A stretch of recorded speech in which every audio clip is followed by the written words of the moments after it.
Hello, how you guys are doing? Today I just want to start a brand new character. I'm almost done with the girl, so I'm gonna finish it during the month and post you update with it. But yeah, for now I just want to start something brand new. So I'm gonna start. Is the sound working? Do you guys hear me? Yeah, so I just want to start by checking some refs. So I went on Pinterest and I'm just gonna start with some sci-fi creatures. So everything I find that's interesting, I'm gonna check for a couple of refs. Yeah. So I have a kind of an idea of what I want to do. So I'm gonna look for refs that is around. I mean, I really like this kind of style where it's dark and but it's sci-fi at the same time, a little bit demon stuff. So that's perfect. That's exactly what I'm looking for. And I'll thank you. Thanks for letting me know. There are some shapes interesting in here. I like the opening area here. Oh. Yeah. I'm not really looking for nice design and etc. I'm just looking for maybe some feature I want to keep, or like this guy is interesting, so maybe I could cook, like the mouth is cool and there's some interesting stuff on the torso. So I think the goal for this one, I won't polish it too much. Maybe I'd like to make a 3D print of it, so doing my first 3D print, so I like the finger of this guy. The end is cool.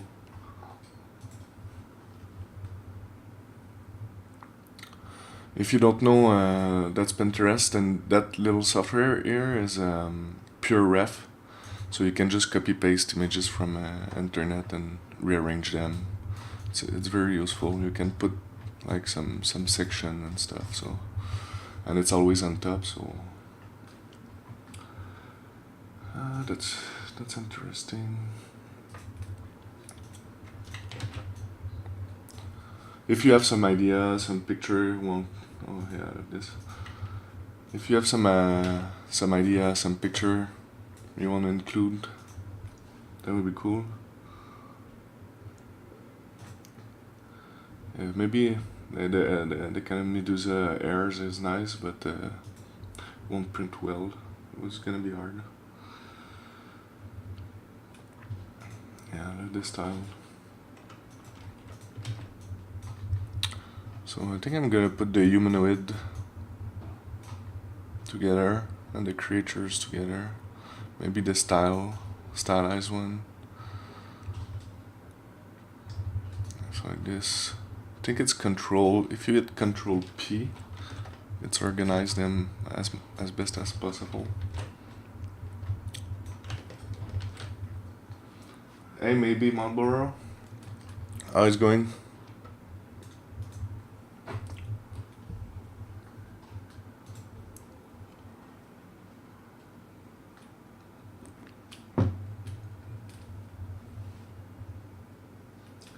That thing is a pure ref. It's a software. I'm gonna put it here. Oops. Pure ref here.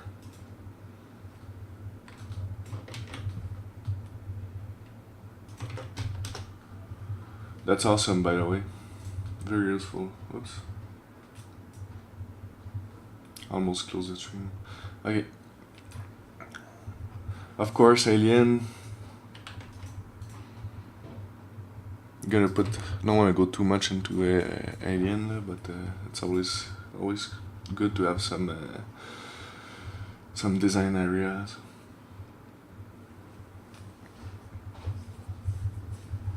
Yeah, you can just copy paste image from internet, so it's very good to start from.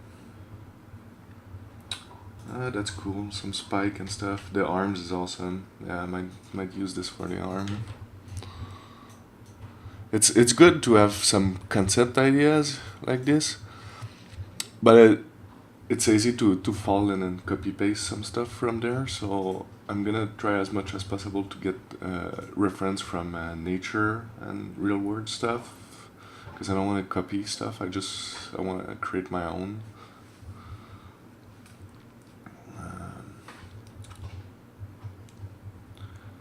Oh, that's awesome.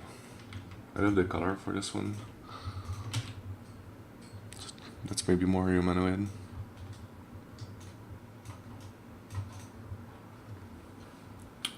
Yeah, for pure ref, if you have for the shortcuts, if you middle click, you can pan.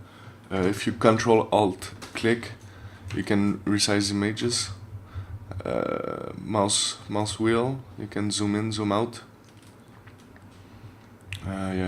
Yeah, there's also a very useful one. I think it's Control B or Control Shift B. I don't know. That's not it.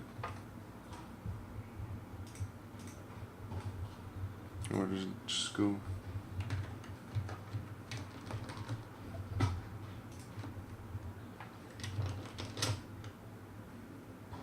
Crap! I just lose it.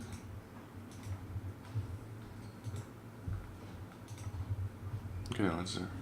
It maybe was yeah, that's always on top, that's why. Control Shift B, but the one I'm looking for, it's I think it's Canvas. Images. Toggle grayscale, Alt G. Oh, it's for the selection. Yeah, for the selection only.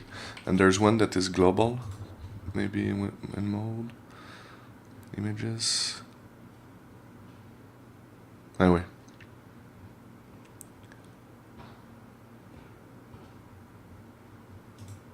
Yeah, it's on selection mode. Anyway, it toggled grayscale, and what I find about grayscale is that you're less, especially when you do some modeling, you're less distracted by the color. So you look a little bit more at the volumes.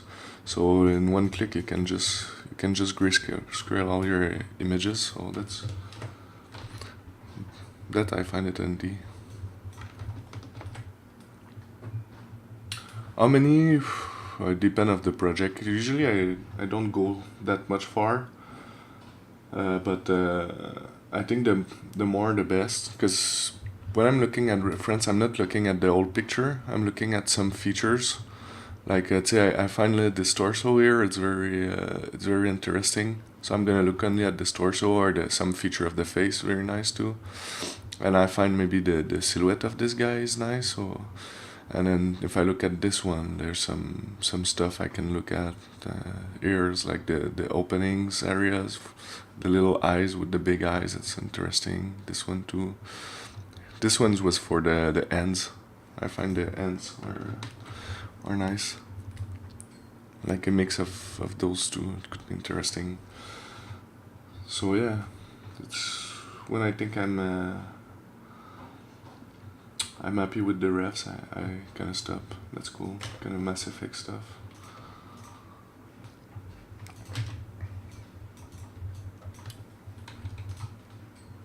For now, I'm gonna keep the colors. And then if you don't want to lose your stuff, you can always save like any program. So I'm just gonna go in my project folder. Oops, it's frozen. Project is here.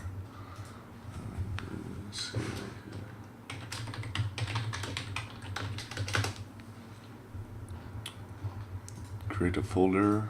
It's always good to be organized. I kind of put stuff in my desktop most of the time.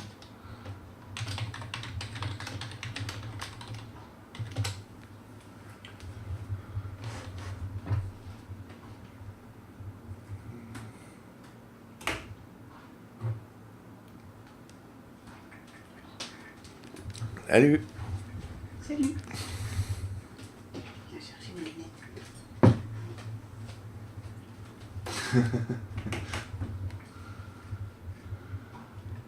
That's...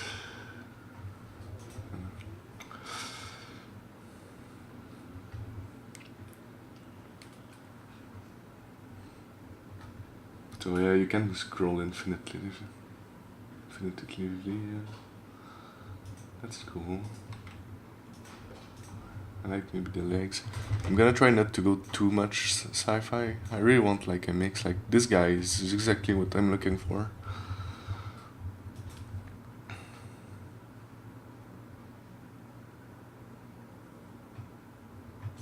Oh, that's wicked. That's fucking wicked.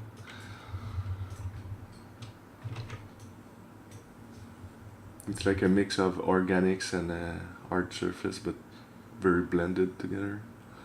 Spikes and very demonic. That's really my style.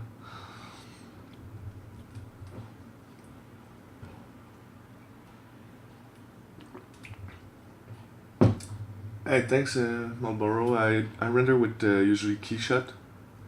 I think all my renders are in Keyshot on my portfolio. Or maybe that NFL guy is on V-Ray. That's when I worked at Game Loft. Yeah, I've just started to use Arnold, the new one, with my 2018. Arnold is wicked. The new one has the new PBR shaders. There was this guy who did some. I think it's a guy who worked at Weta. I'm not sure, who did some shaders for Arnold called AL or AI shaders, and it's like one of the best shader out there.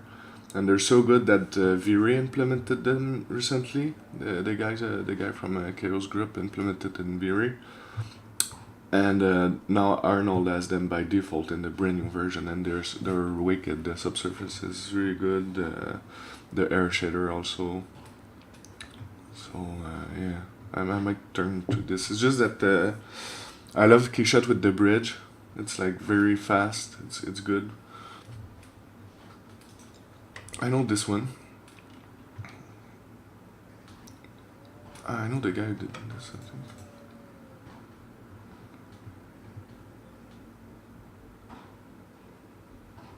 Yeah, wait, I'm gonna keep it.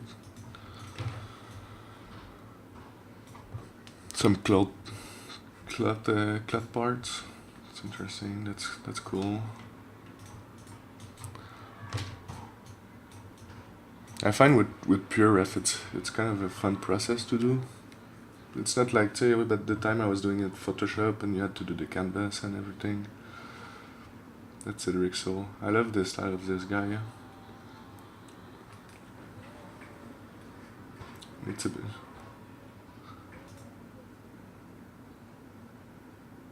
That's cool. Yeah, this guy he always does super original stuff. It's very awesome. Check out his work. Yeah. It's I find when an artist does a new artwork and you kind of tell that it's this guy who did it without knowing it. It's when you put your own signature into your art. It's kind of art to do, especially in 3D where you don't have like your.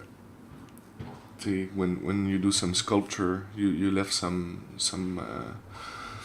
trace with your fingers and your tools, so it kind of put your soul into your work. It kind of give the signature to your work. But in 3D it's harder because it's very polished and it's vertices most of the times.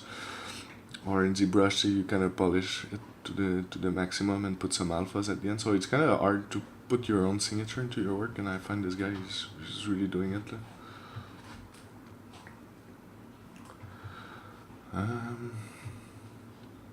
So I might look at some weird insect too. That's cool.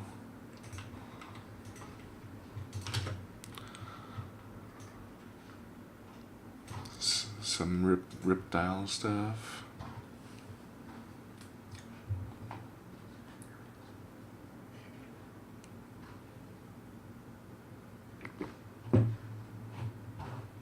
Oh yeah. I don't know, I didn't explore it that much.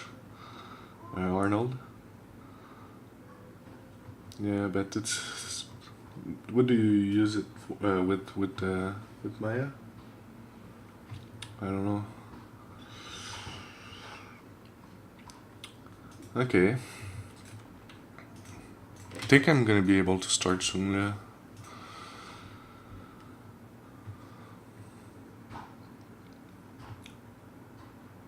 Yeah, I love this guy. This guy is wicked. The guy who does this, Bennett. He's gonna be at the ZBrush Summit this year.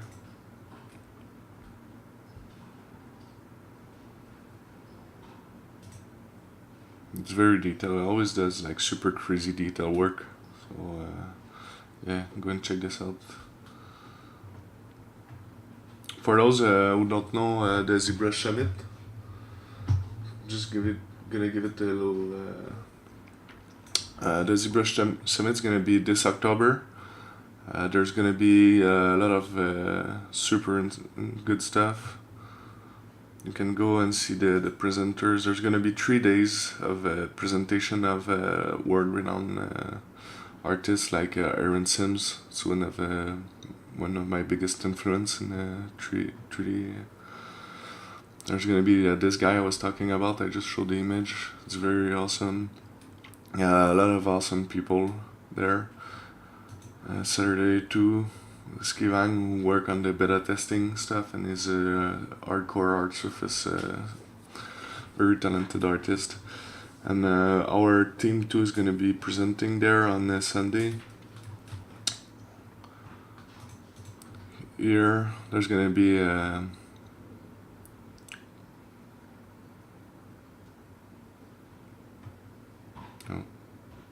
I did. Yeah, someone leaves. Yeah, our team's gonna be presenting on Sunday. We're working on Star Wars Battlefront 2, so we're gonna be presenting some ZBrush inside about how we work on this game. So yeah, come and check this out. There's gonna be some workshop too. If you pay some a little fee, you can get 3 hours workshop. I think there's gonna be Furio in the workshop, so that's pretty cool.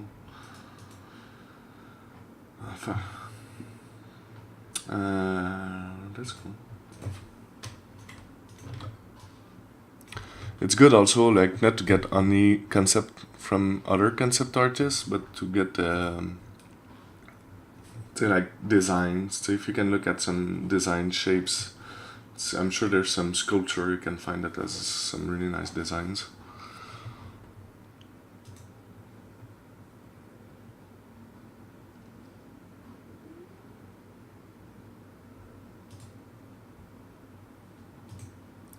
Okay, I'm gonna check a new section now of reference. I'm just gonna. That's cool. So it's cool how he breaks the silhouette. You see how there's it's very squared and uneven silhouette. That's gonna be very, very interesting.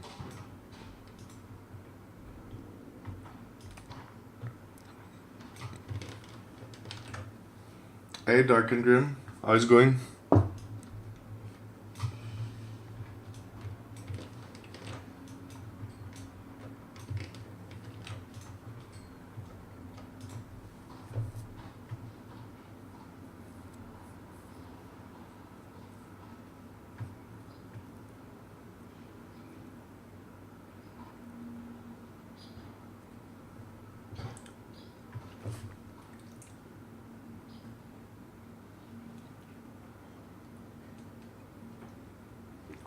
Ouais, ça va, merci.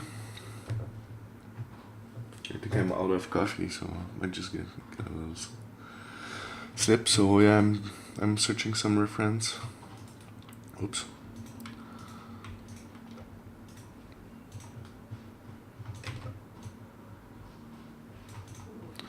I want to build a creature, sci-fi creature, but like this one. That's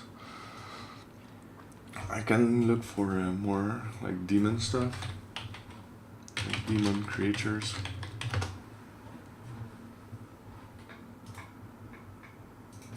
This one. I'm gonna make a new section. Maybe here. I'm sorry, this is a bit boring. I understand to watch, but it's a very important process of the creation part, I find. Yeah, that's it. I can fall in there, and then I will try not to pass too much time on this. Yeah, but that's awesome.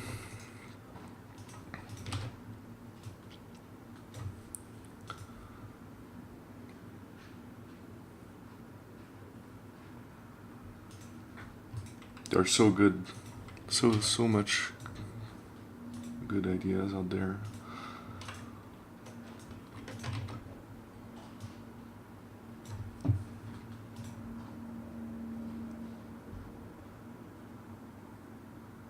Also, it's good.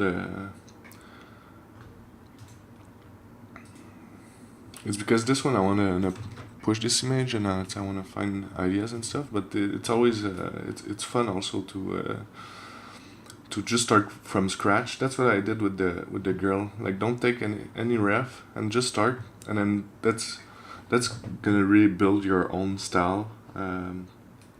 So if you're looking at other artists' work, it's sure that it's gonna show somehow in your work, and then it's gonna maybe looks like something you already seen before. But if you really start freely from no reference at all, I think you're gonna start to build your own style, and maybe be different from others. So both approach are different creative process, I find.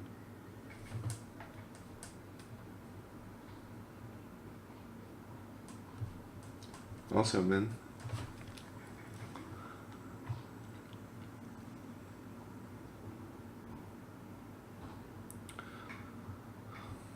I love dark stuff. It's maybe because when I was at high school, I listened to a lot of metal music, death and black metal. So I love the covers of the bands I was listening. Had super awesome artwork. It was those kinds of stuff. Some dead skull everywhere. It's interesting. So yeah, and I might, what I do sometimes is I don't want to pass too much time on this, so I stop, and then when I'm sculpting and I'm out of idea, I come back on Pinterest and just continue to build my library, my reference.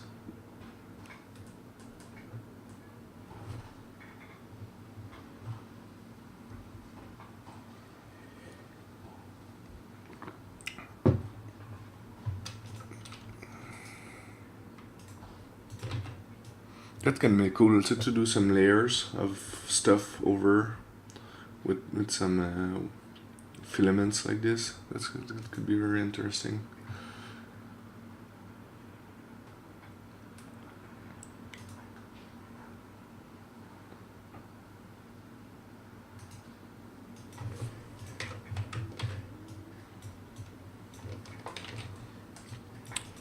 Okay, I think I'm just gonna finish my coffee and then start sculpting this. That's cool. Yeah, I think that's what I'm gonna do for some parts of the head. I love the fact there's some floating parts like this. I think it breaks so much the silhouette, and it makes some dynamics because it's floating. I did this on one of my character, the demon. There's some floating parts, so it looks like it's in motion. I find it's very fun. I might do this. It's just impossible to print though.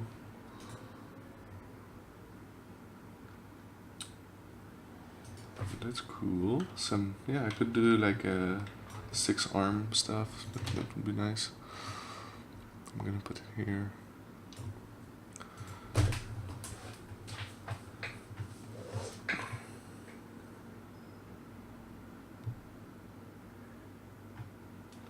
So yeah, I'm gonna start doing it, of course, in T-pose. And I find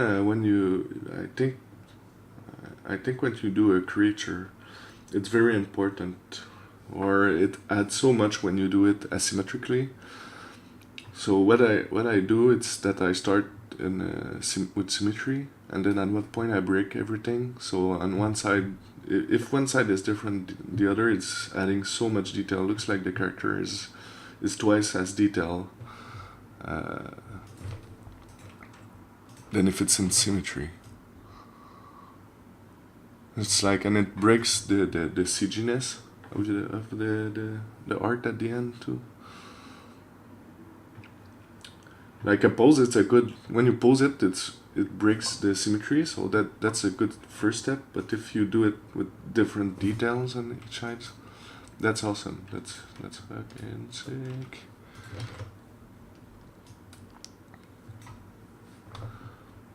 Okay.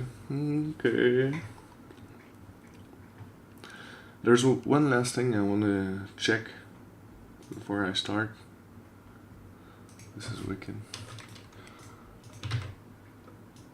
There's one last thing I want to check before I start. It's to get some ref of like creature detail, like an alligator or stuff like this, just to but that might be later.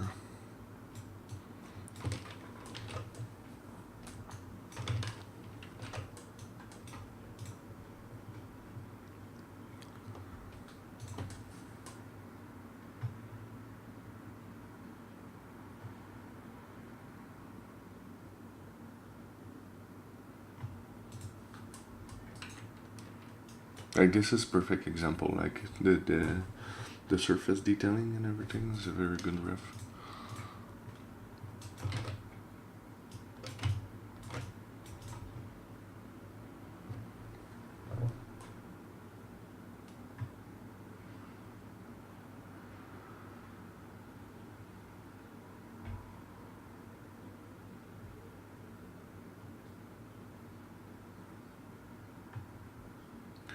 Okay, well that's it. I'm just gonna go grab some coffee. So that's where we're at. So we have some humanoid stuff here. This is very interesting for the sci-fi face. Maybe that's where I'm gonna go for the face. This one too is very nice. I really like the arm. I might go with the 6-arm stuff. This one is my favorite yet. The face is cool. It's sad that it's not that much detail. Not enough res.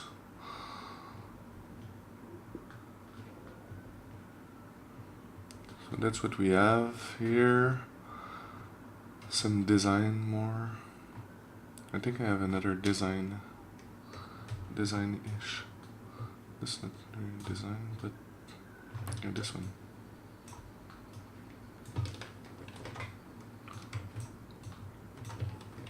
Yeah, you can spend a day getting reference. The more you have, the more the more creative idea is gonna bring. And it's good to get not only like concept like I did, but to go and check some architects' designs, some real world stuff, some mechanical designs. Just for a matter of time, I won't get into this and just go straight with those. And yeah, that's another one of my favorite. So yeah, let's get cracking. I'm just gonna resize my window, so approximately like maybe this image. I think it's Ctrl-Shift-R. So yeah, so I can just grab it there. Take my ZBrush.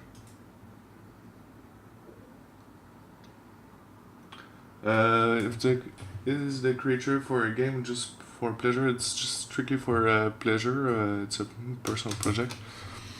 I might want to 3D print it, so I'm gonna focus on making some 3D printable stuff. Yeah.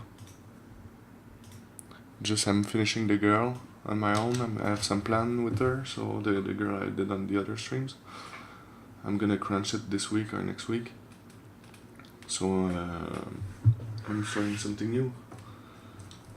Might take, but this one I'm gonna do it. I won't go into very polishing and then retopo everything. I'm just gonna go in ZBrush clay, I think, for everything with some dropping some alphas and stuff. So it's easy to do. It's gonna be quick. I won't focus onto detail, but onto the main shape, so it's printable. I won't do more details than the print's gonna handle. So yeah. I'll be back in 2 seconds. I'm just gonna fill my coffee.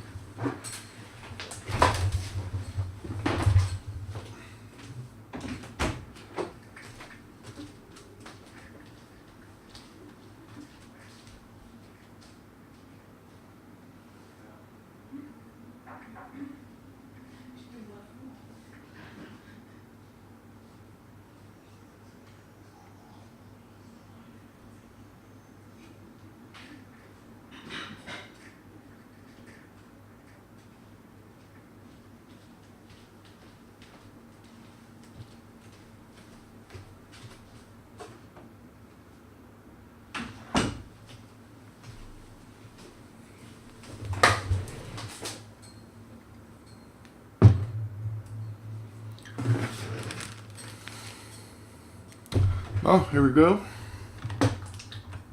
Bringing my refs. Always on top. Doesn't work. But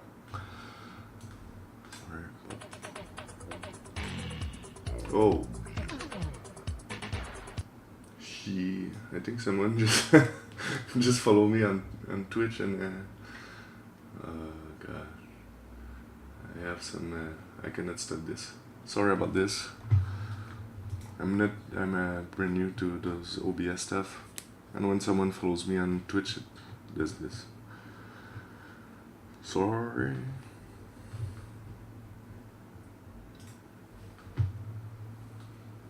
Well, my always on top doesn't work. That's sad. I'm just gonna save it. I'm gonna try something real quick. Save it, close everything, reopen everything, and then hopefully it's gonna work. Otherwise, I'm just gonna put it in a different monitor.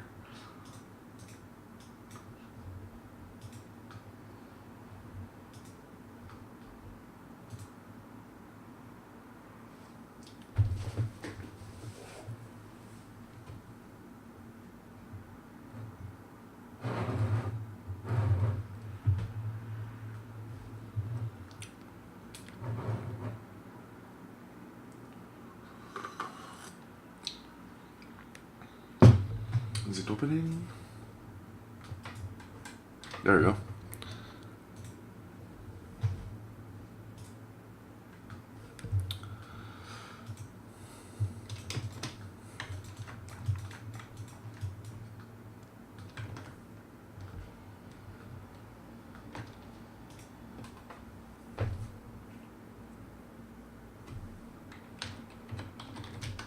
Won't be long.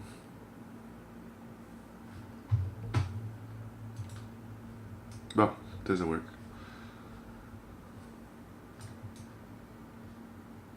What the heck is going on?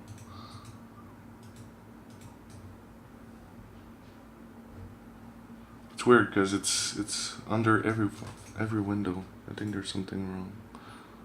Oh, always on bottom. No, my bad. Okay, sorry about this. There we go. Why would you do this?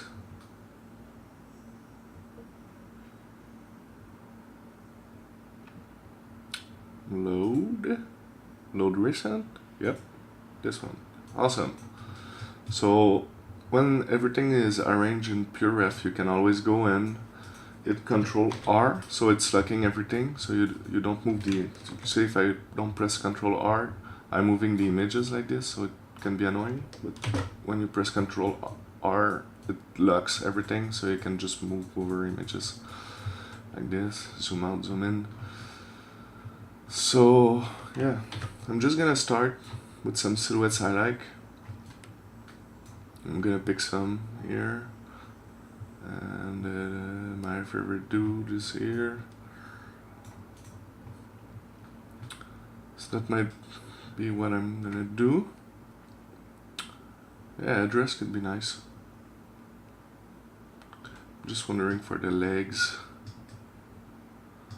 I don't want to do something too. Oh, that's interesting. Why not?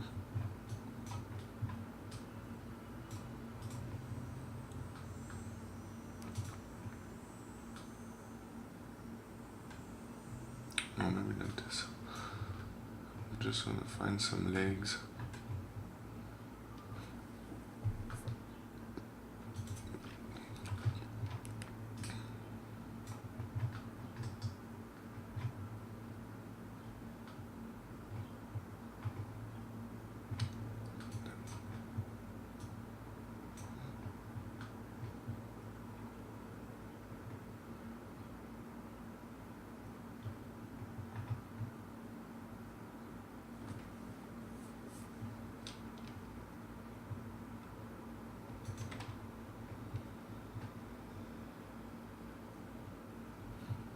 Okay.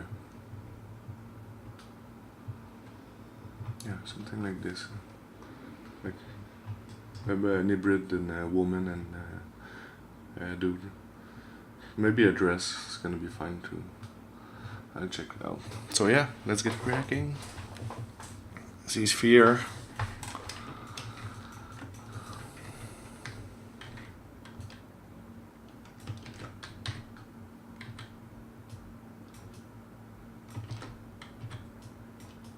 I just need to find my good axis, because that's something I do when I start. That's the x-axis, that's the z, and the y is on top, I guess. Yeah. So just need to start not doing stuff in the side, but in the front. It's good to start. So yeah, taking my pencil. I'm just gonna change my working area.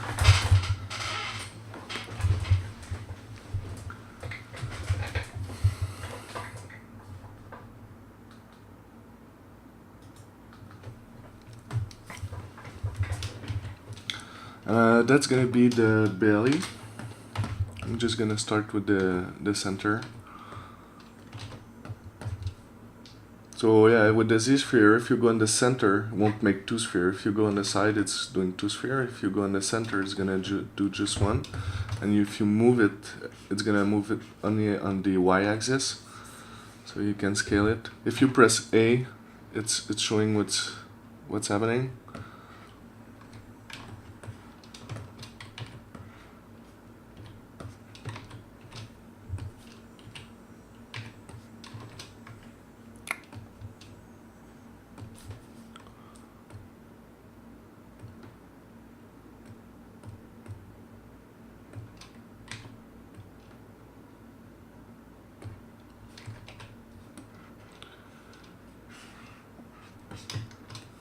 I don't know why.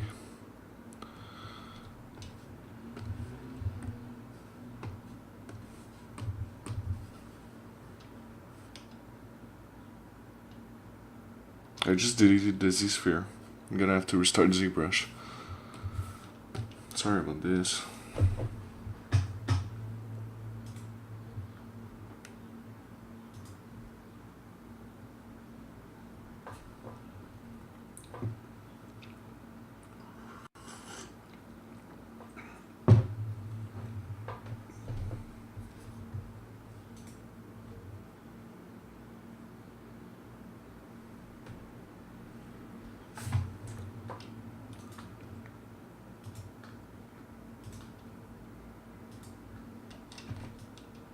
Okay, I don't know why it's only half of the sphere. Because if you put the dynamic settings up to 0, it's creating this. So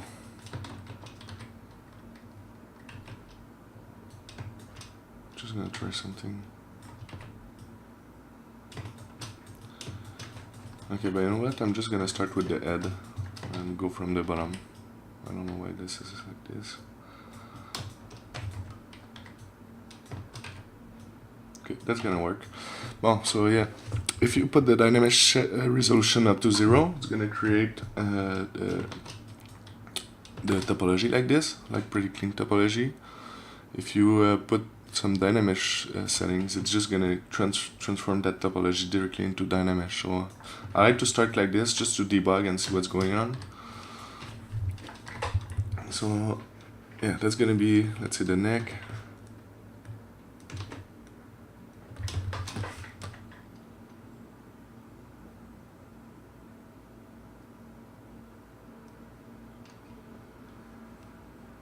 Hey, Nico Petoniemi.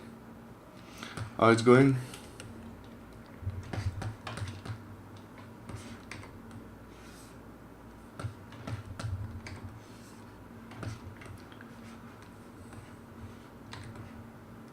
It's just I prefer starting with the torso, because the head is way too big now.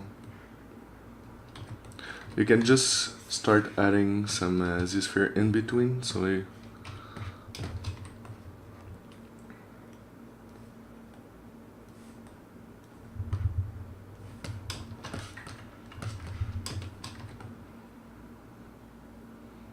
that's gonna be the belly here. Just scaling it up. Can put some legs. Right now I don't really worry about some stuff. Just that when after I'm gonna dynamic and remove stuff around, but I'm just worried about the main proportions and how the character is sitting.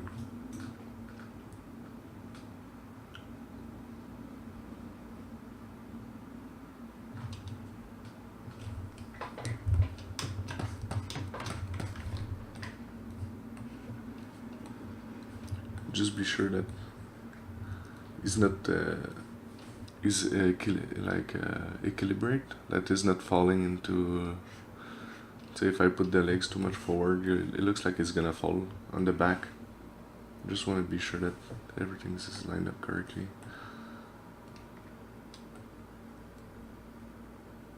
And yeah, if you move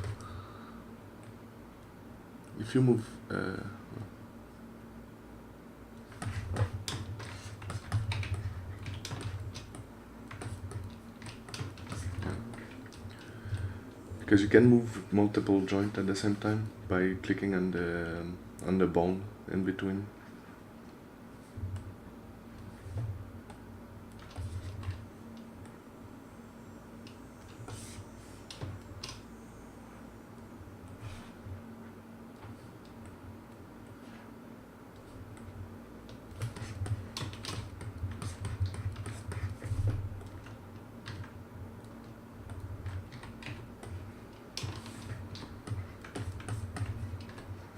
That's gonna be the neck here.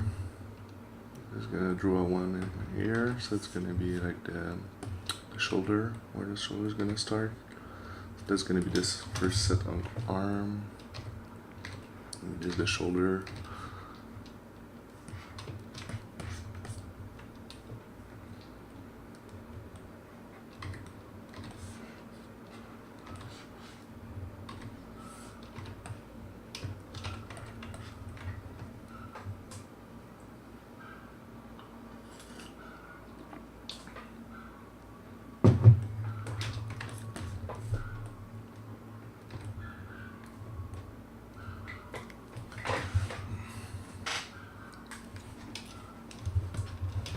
And it's important also to keep natural proportions. Like if it was a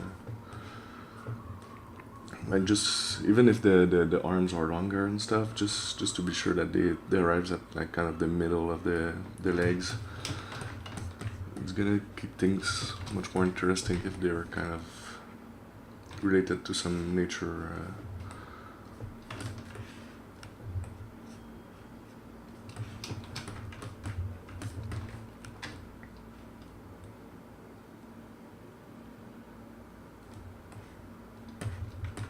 I'm gonna do a second set of arm.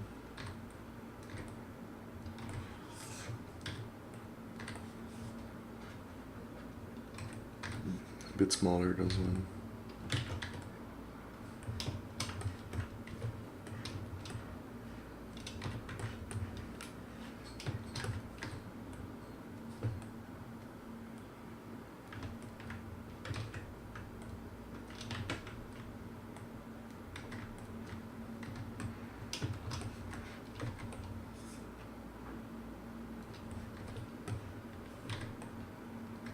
And also, the smaller the head, the bigger the character is gonna look like. That's a trick to make some taller character.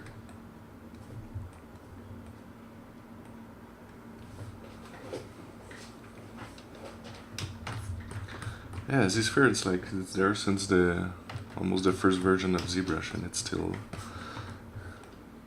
still very useful.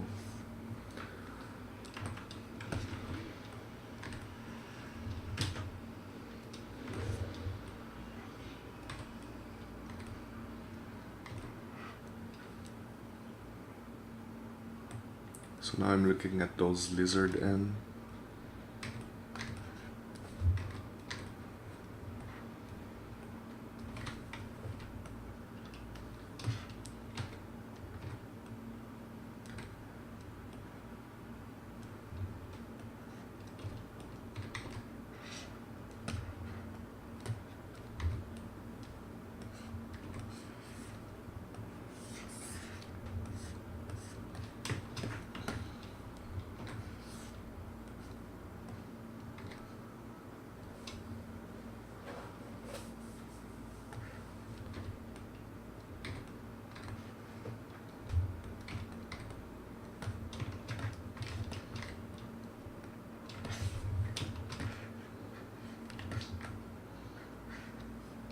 So what I think I'm gonna do is for this end, I'm just gonna do this one and then copy it like with an insert mesh or something onto the other one. So I'm gonna draft it and then so I don't have to do it twice.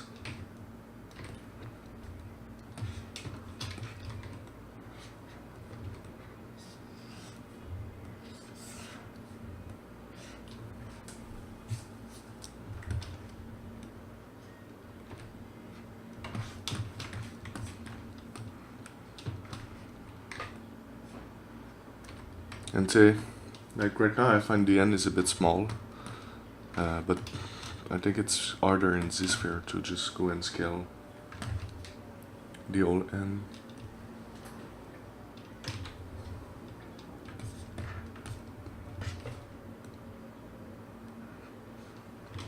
Yeah. So I might just do it when it's done in mesh. At least the thing is that at least I have the topology that's following those things. So after I can really go and move everything.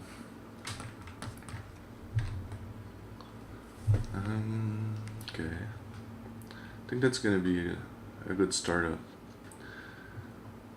This one has some. Maybe from the back, yeah. This is falling from the back, that can be very nice. The rest is gonna be Dynamesh. Okay, I might do this in Dynamesh. And I know there was a 4-arm though, so just it's how they resolve it. They come much more from the back from this guy, so that's.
for the feet,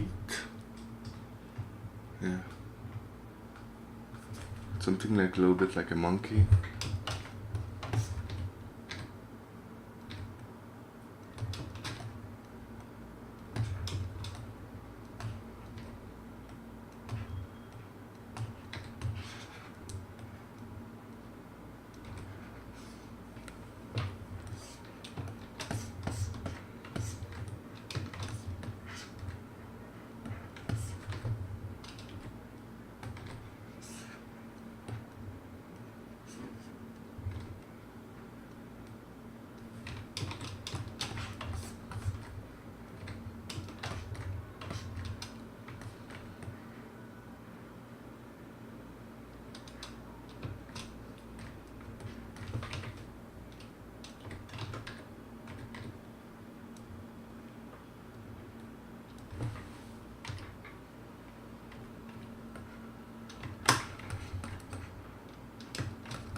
I want to create that S shape here.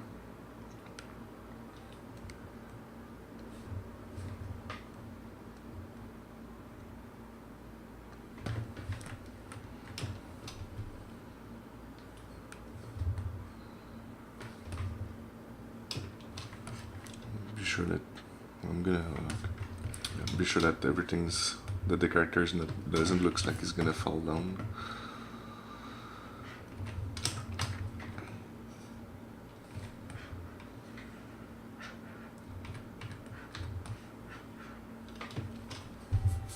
Okay, so let's say I want to do this,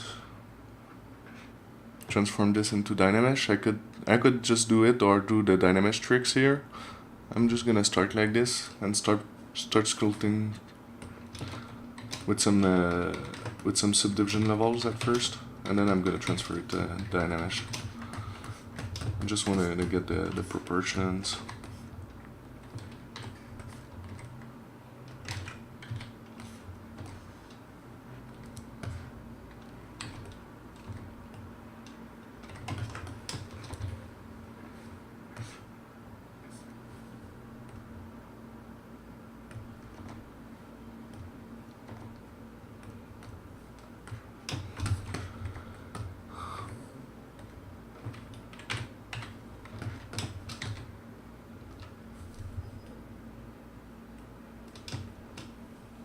I'm gonna do quickly deformation, unify. So that's gonna set it to a better ZBrush scale. So the brush size and the scaling and everything works.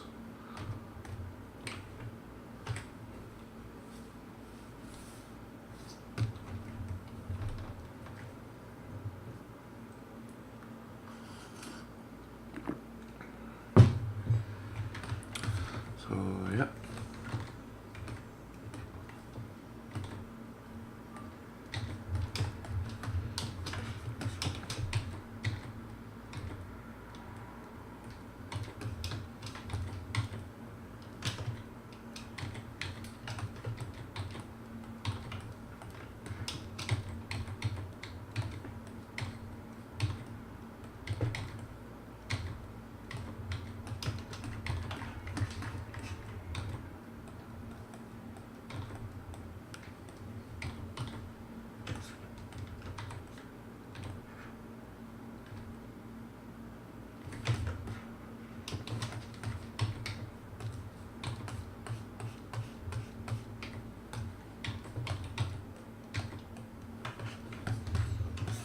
And I like to put nothing straight. Like put as much curve as possible.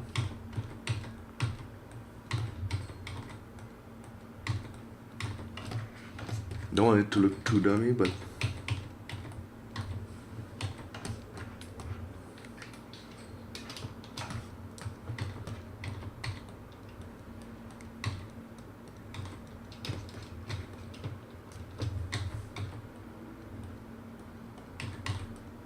some anatomy, of course, always helping to make things more in lines, I would say.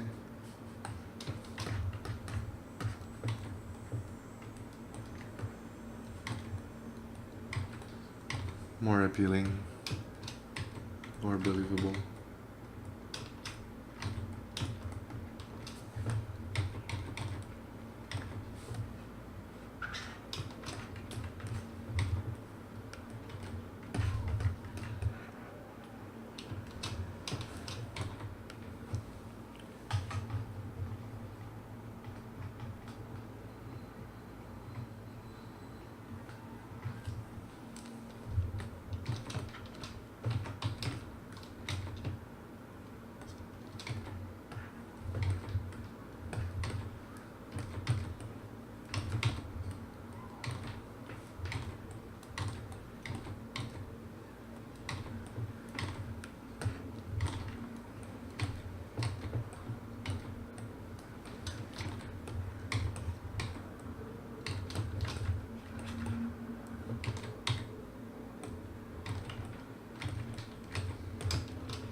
It's good also to start in low res. It's very easier to move things around when it's low poly than very dense dynamic. And what I like about this process is that you see the overall and then you just keep on refining, but at least you start with the overall shape.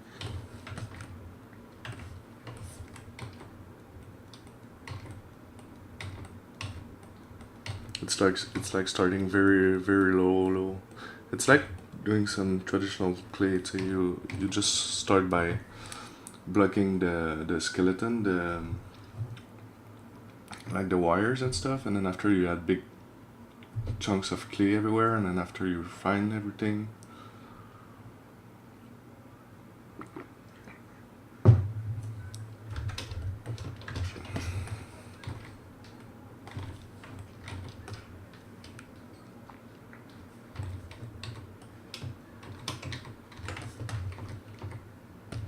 So my clay the clay tube, I can start sculpting.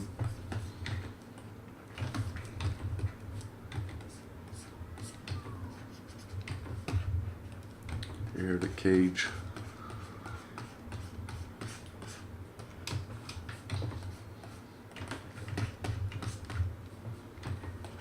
The abs, the pelvis.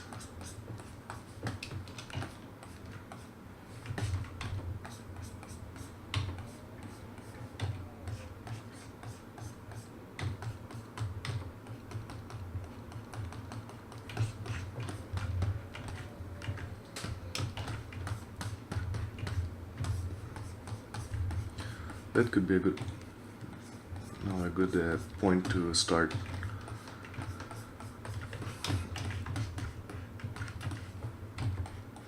To start the dynamic.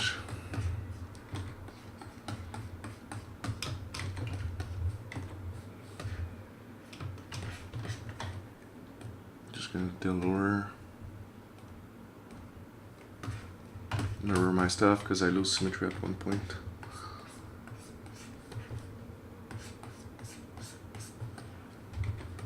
That's nice when you start a project, the quick save are very quick.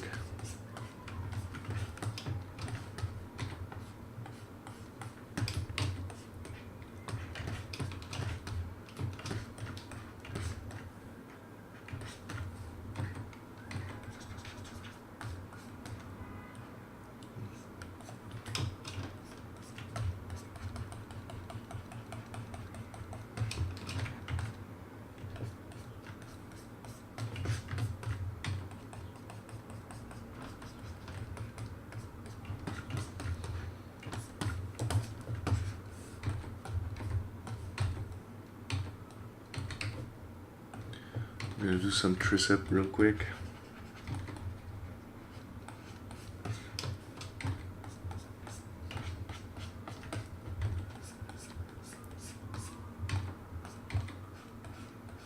I'm just blocking out the muscles.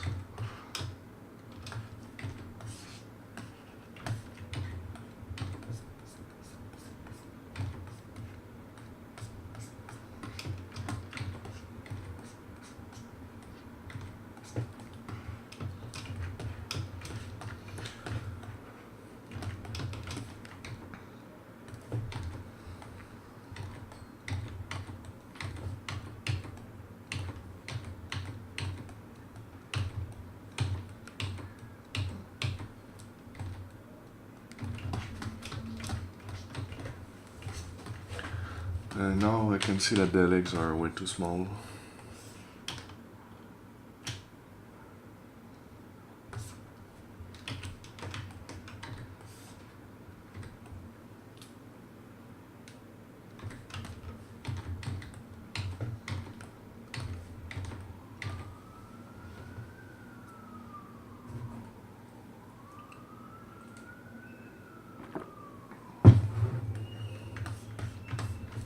And the head is the most important one.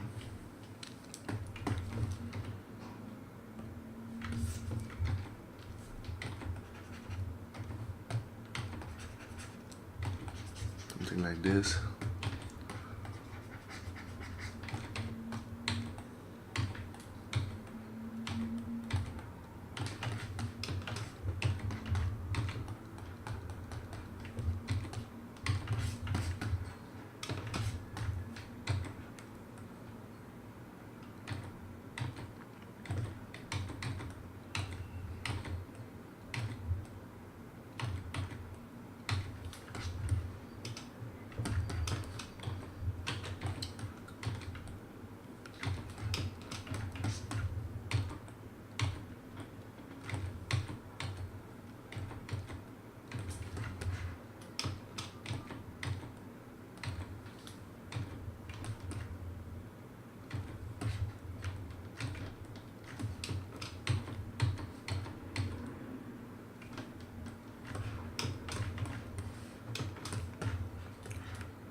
So yeah, blocking out the anatomy, the muscles.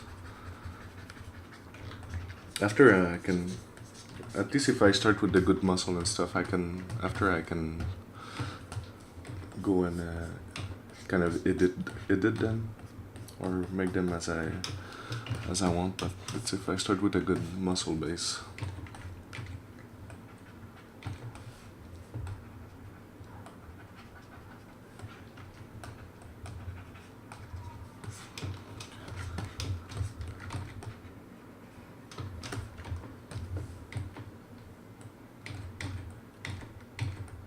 I don't want to make the head too big. The smaller the head is, the bigger the character is gonna look like.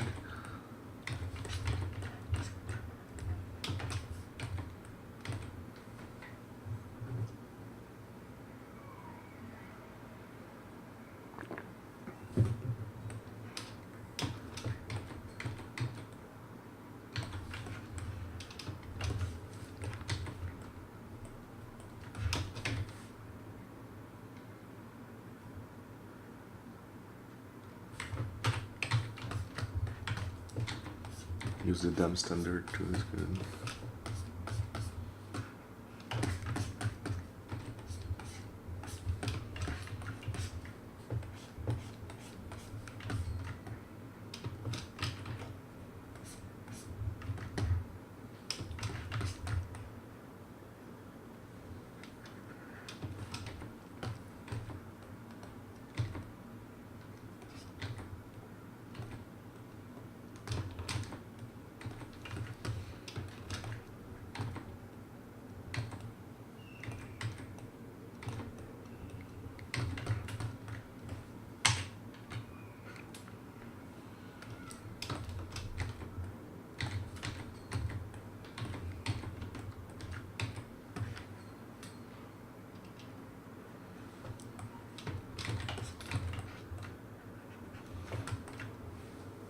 Okay, so now I have my base. I'm getting a bit satisfied with the main proportion. I can go and dynamesh this. I'm just gonna duplicate it so I can keep this if I need.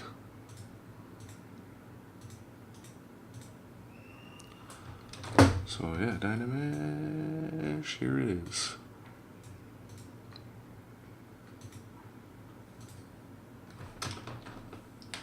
So I'm gonna start with a low dynamesh, not too dense. Like that, like about this, it's gonna be fine. Okay, so I'm gonna delete, what I'm gonna do, I wanna copy my arm. That's annoying.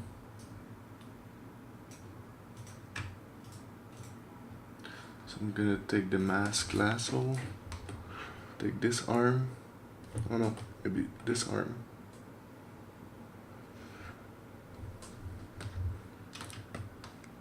And then I'm gonna split it.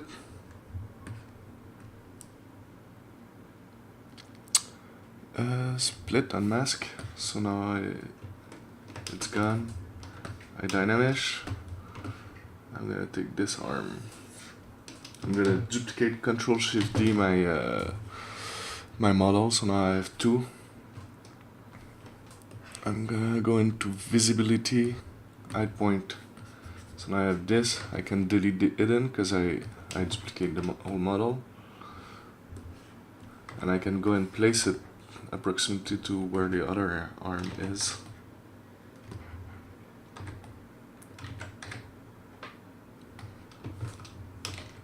Just be careful, because when you reach that symmetry point, after it's kind of messy.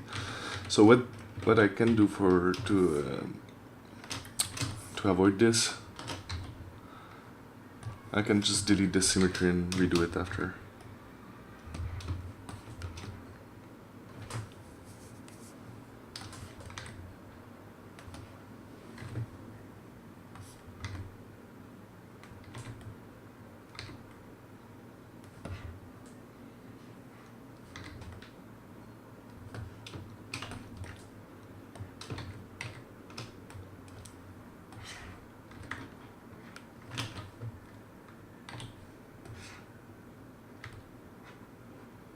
So what I'm doing now is I'm using that transpose line, and when you alt click, it kind of rotate like a bone the other half of the mesh.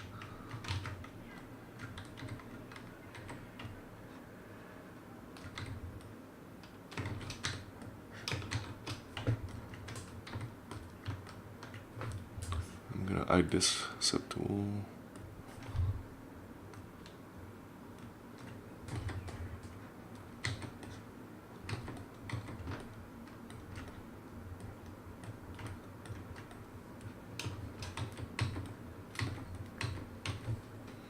I'm just gonna make sure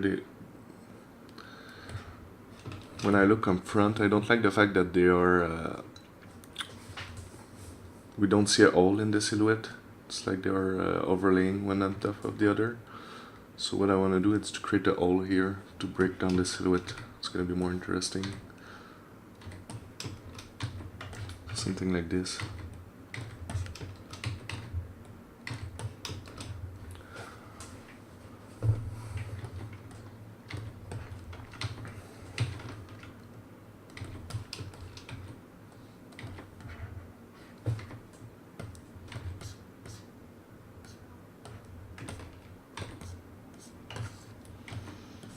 I'm gonna inflate the finger so my dynamesh is not broken.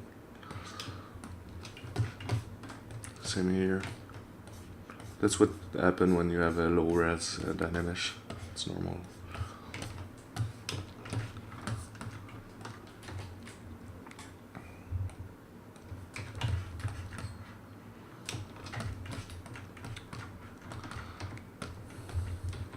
So another thing I want to do, just want to rotate the knee a little bit so they kind of face inward, I guess. if I create a plateau, that would be my knee.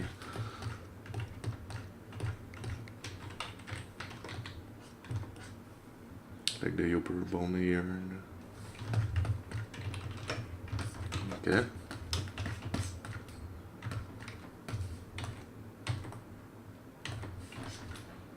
So long legs.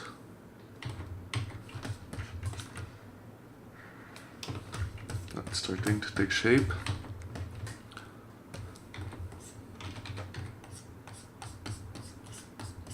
So I'm gonna start to refine a bit more the muscles and the shapes I wanna.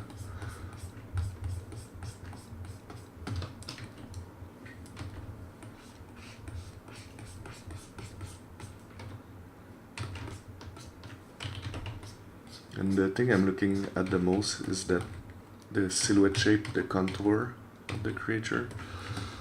So you see this is important to be straight at this point on every angle.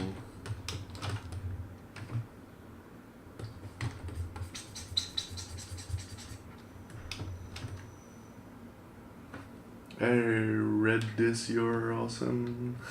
Thanks, man. It's starting slowly.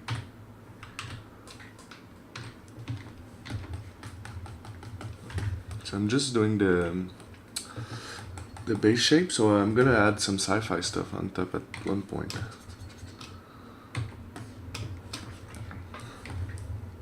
So the clavicle, I don't know the terms in English. So this one is making like a S shape. The bone here. There's little square. That little square here. Like it's a bone marking point.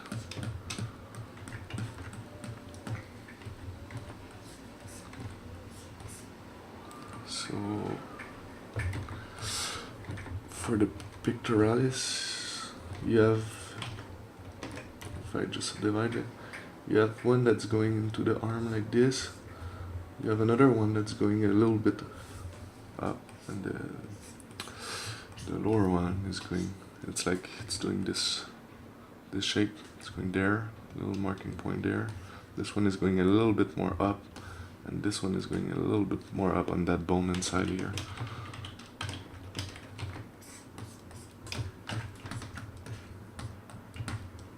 And you have the muscle on top here.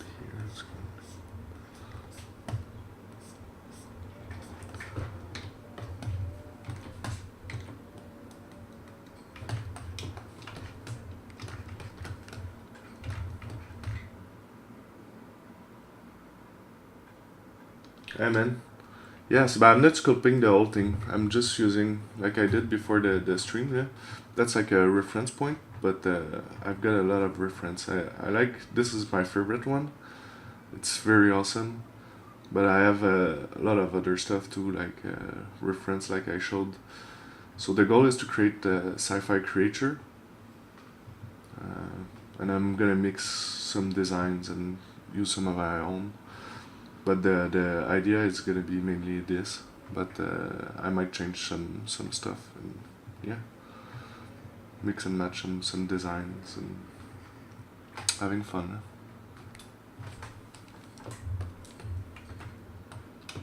Just now I'm looking for the silhouette and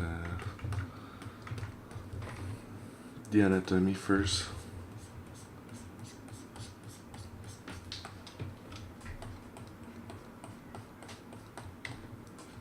I just browsed a couple of stuff on Pinterest before.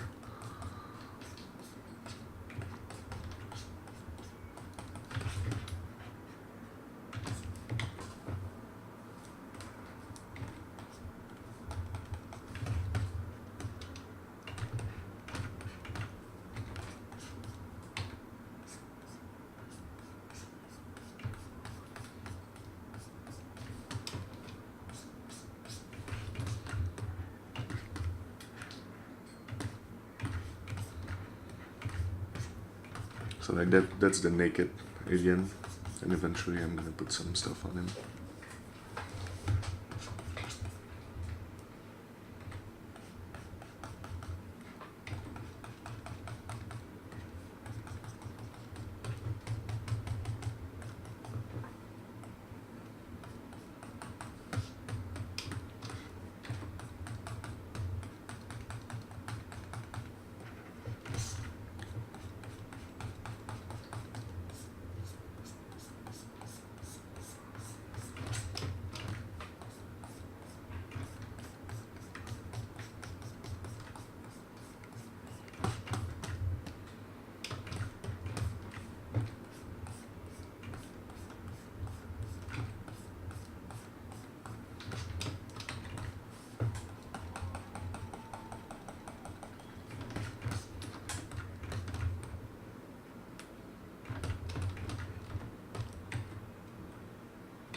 Oh,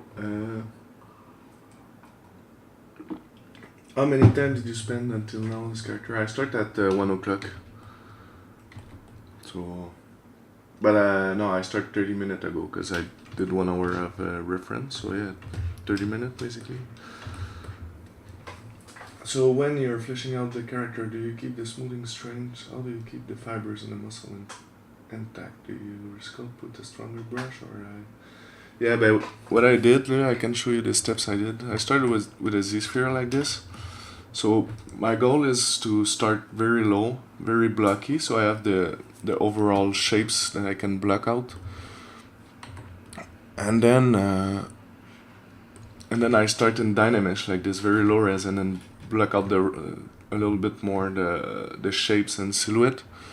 And then I start refining a little bit more. And then after I'm gonna add another refine point, and then that's gonna be by base mesh. So I'm gonna start adding some layers of sci-fi stuff on it. But my first goal is to just to do the base mesh. It's like when you do a human and then you wanna put some clothes on it. You have a base mesh before you start. So that's the point. And then I won't start to do all the details on this base mesh because I don't know what's gonna be on top of it.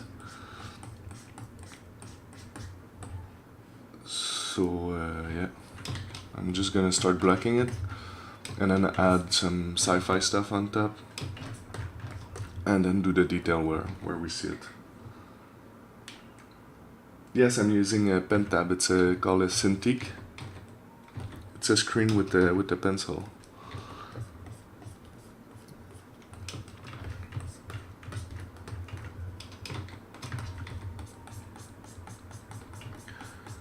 Right now, I don't care about it's just like if I'm adding clay, but after I can refine. I like to refine with the dynamic brush, like trim dynamic like this, so it smooths out the surface, but it keeps a little bit of the detailing. Of course, break the symmetry at one point.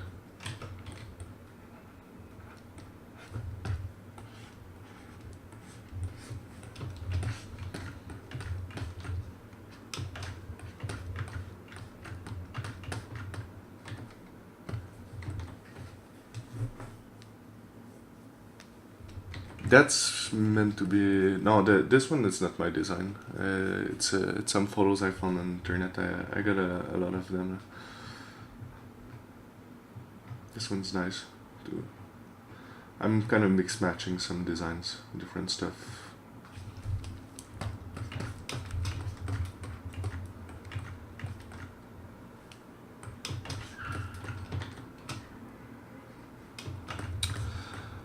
That's just the base mesh. After it's gonna be fun to design some sci-fi stuff and some shape on top of it.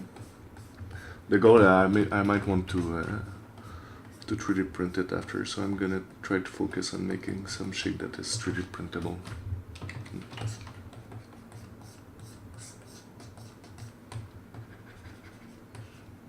But right now it's just like adding clays.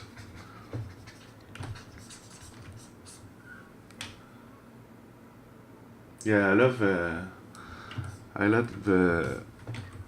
all that dark creatures stuff. Yeah, I like Silent Hill. I like demons stuff, like Doom, like black and death metal covers, like the stuff that is powerful and it's at the same time mysterious.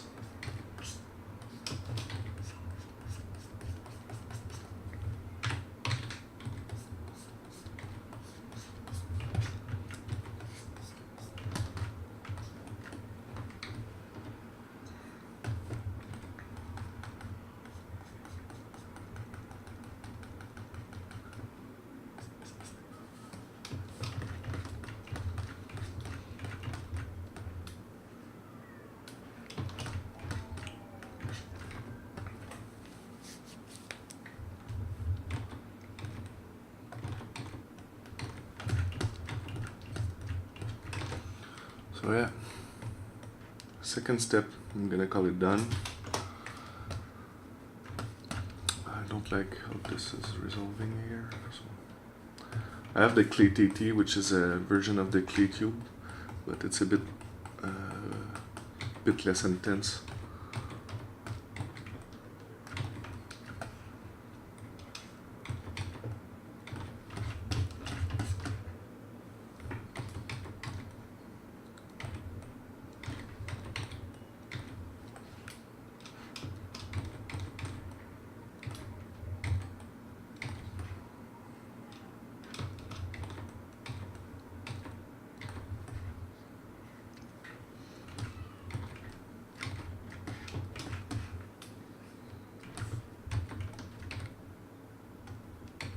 It's a brush I made.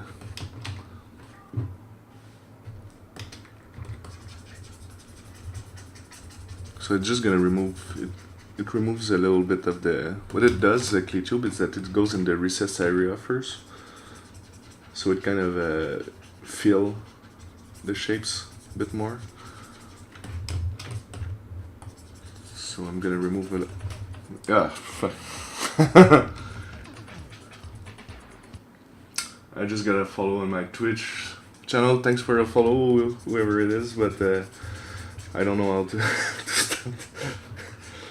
Sorry about that.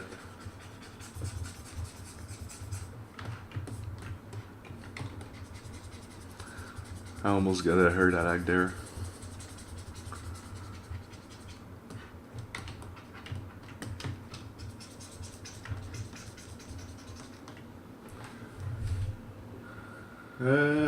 Are you looking for have some of the feature increase speed your workflow? Personally, I like the new gadget system instead of the transpose. Yeah, I like. Also, I didn't work a lot with the vector displacement. Yeah, the boolean is awesome, but I didn't have time to use it a lot since the beta testing. I work on the beta testing. I did the bass guitar dude, and yeah, I really enjoy working with the boolean and stuff. For this creature, I won't be using that much of those features. I'm gonna check it out. I'm an old ZBrush user, so I like the transpose. I'm kind of used to it for now, but if I'm doing more mechanical stuff, I use a lot more the gizmo than the transpose line. I guess the new user that's starting to use ZBrush gonna use a lot more the gizmo. Yeah, there's lots of awesome feature.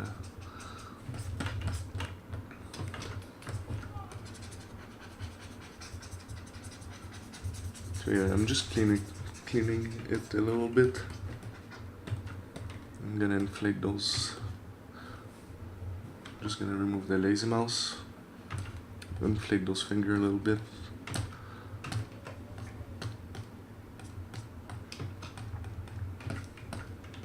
Something like this. ET style, because we all love ET.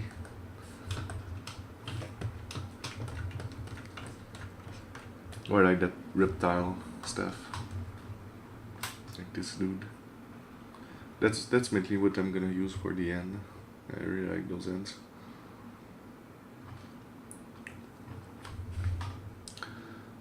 Okay, now I'm wondering if I should add another set of arms. I can just try it quickly. It's gonna be hard to resolve in the back.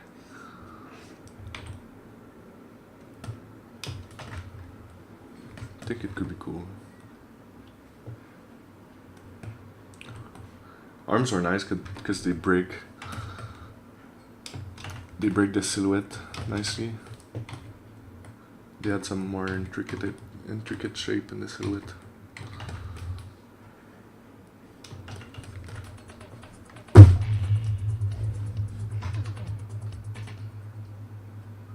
That's crazy. Thanks for the follow. Sorry about that. Right on. Yeah, the feature are same and the basic are what you mainly need. Dynamish is everything. Yeah, that's it. But it's nice. It's very nice addition. So It depends on what port you are, but yeah, Dynamesh is very it changed everything in terms of concepting. Me, I kind of concept my art surface stuff in Dynamesh too, and then I go in Retopol.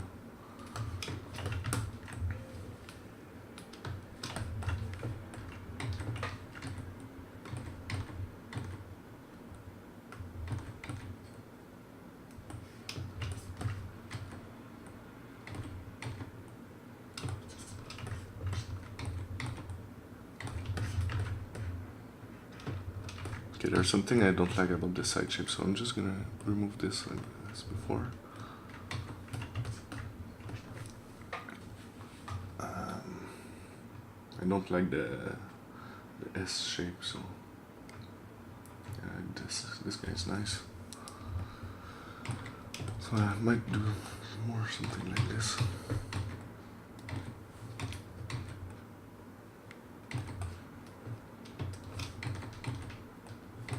And bring the head forward a little bit.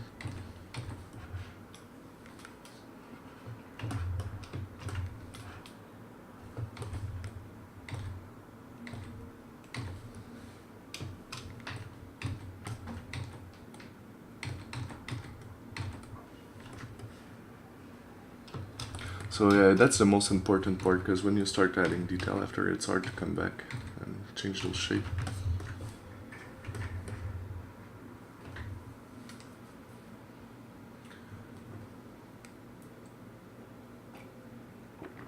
Where do you retopo in ZBrush? Yeah, I do my retopo. No, it depends. The ZRemesher is nice. I use it like, especially for creator like this, I'm gonna use this ZRemesher. And when I want to do some art surface retopo, I use Topogon. It's a retopo software. It's very, very easy to learn. It's very quick and it's cheap. It's awesome. I like how you see your model through. Like, it's very visible and clear.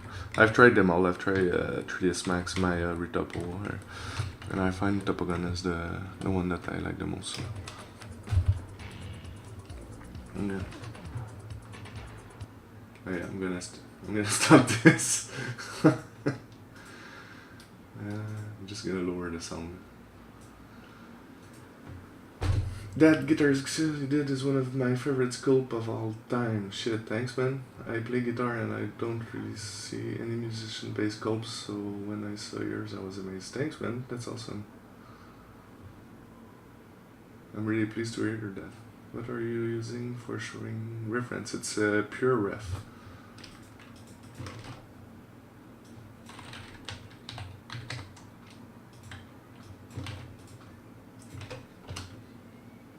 Yeah, it's pure ref. No, I never use a 3D coat for. I know it's good for Retopol too, but yeah, I didn't have the courage to learn new 3D software, and since Topogon fits me well. But I'm sure it's Retopol. It's basically three things. It's like creating polygons, smoothing polygons.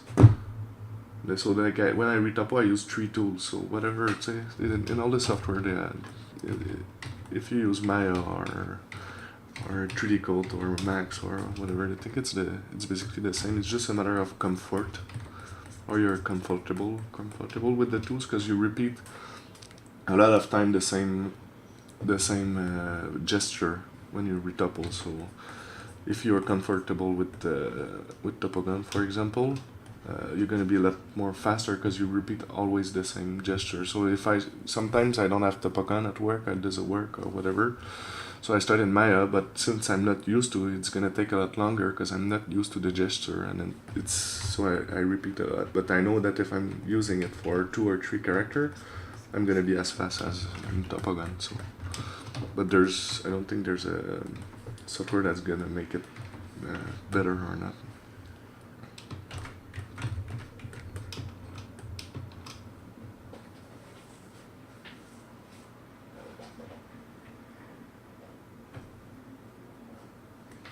Yeah, that's kind of a good idea actually, to add some text for the smaller arm. are kind of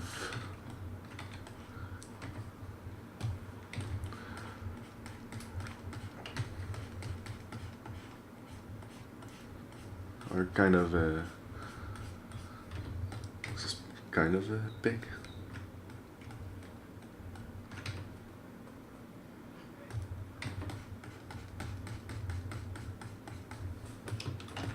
You could do something like this, and then make a bone under it.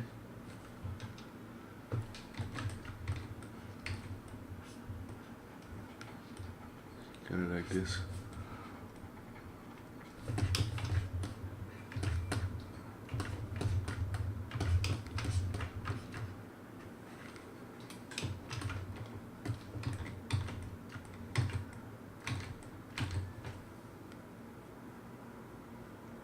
Yes, pseudo-big. 3D code is an incredible all-around package with Retopology and red sculpt paint all of the other program just doing the same thing. It's all preference. Yeah, exactly. Yeah, I like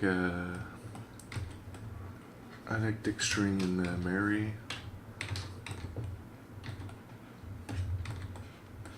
I feel it's a lot like Photoshop, but yeah, I have friends who use 3D code. And yeah, there's a lot of awesome features in it.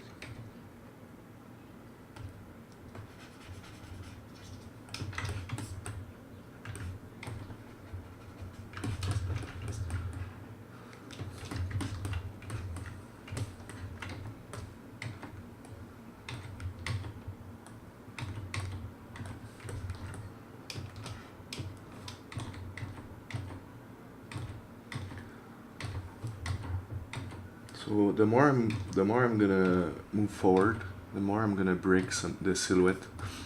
So what I mean by there is that right now the silhouette is very clean, but the more I'm gonna add shapes, I'm gonna do some small break in the silhouette. Like if I use, for example, the clipping brush. I have it here, I think. Yeah. By that what I mean, I'm gonna start to do some small break in the silhouette. Or bigger ones to add some interesting silhouette shapes that you see already, but that's gonna be a later part.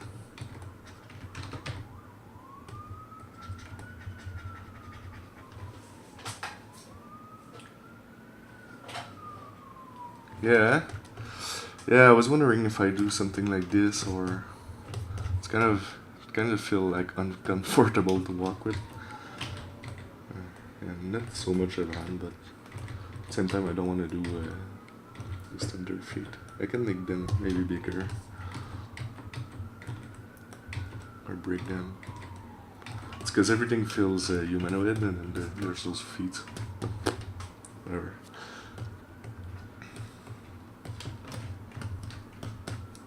Yeah, maybe when I'm gonna.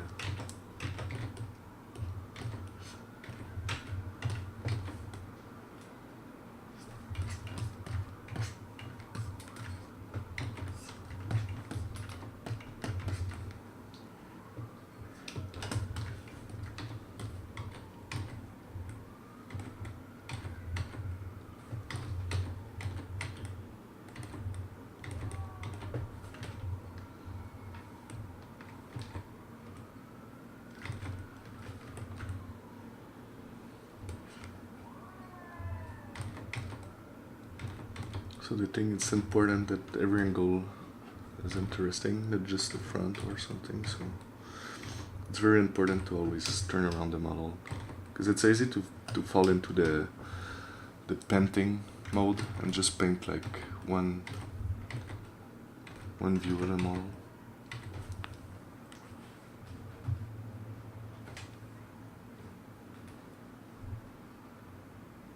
Thanks, man.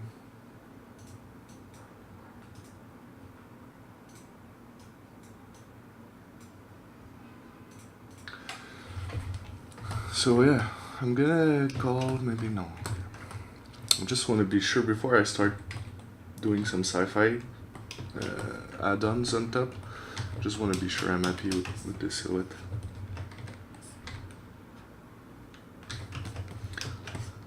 the smaller the head, the bigger the creature is gonna look like.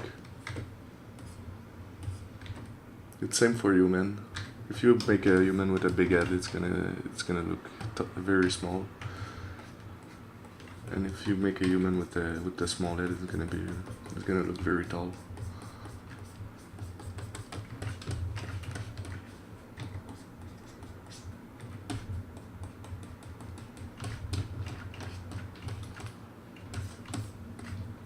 There was one face I like. I'm not a fan of making big eyes. That's a correct size, I find. Where is it?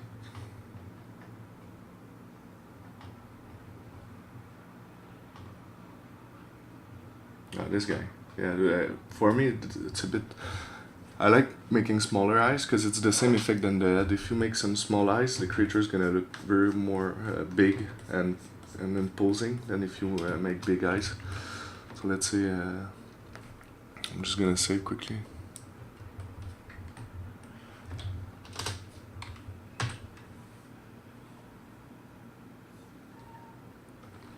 I'm gonna insert sphere.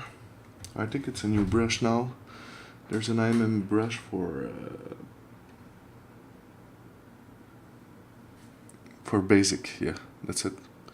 So there's the IMM primitive, so you can just stick a sphere like this.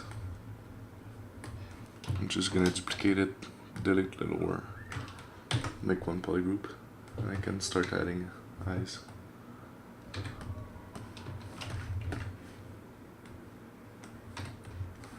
Some things like 3 eyes.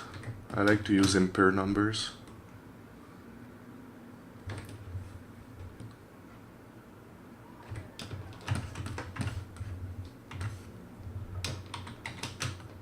Just delete the rest. And cool thing I like doing about eyes, it's taking like maybe a blend shader, or like the toy plastic. Toy plastic is good for eyes. Just create a black kind like this, so that you see the little white dots, and then you go in your let's say a standard brush. I'm not sure you need to do this, and go into mRGB, so it's gonna take the material and the RGB and fill the object. So now it's gonna retain that material for that subtool.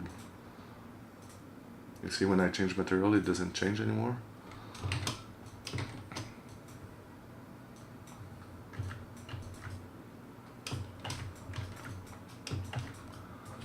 So we can have a look a little bit of the eye.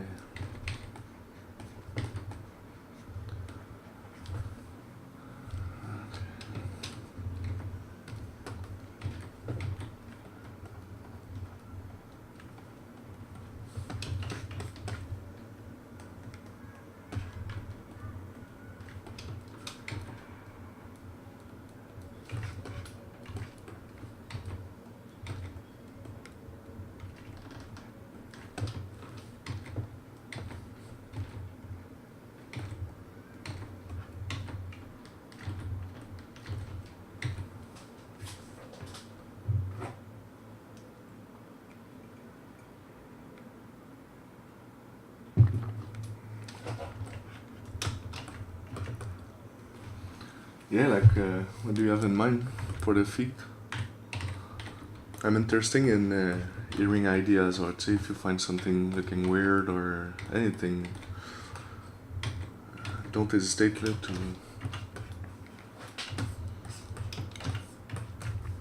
to give me ideas and stuff, and comments too. So it's always welcome. Like that peck comment was nice.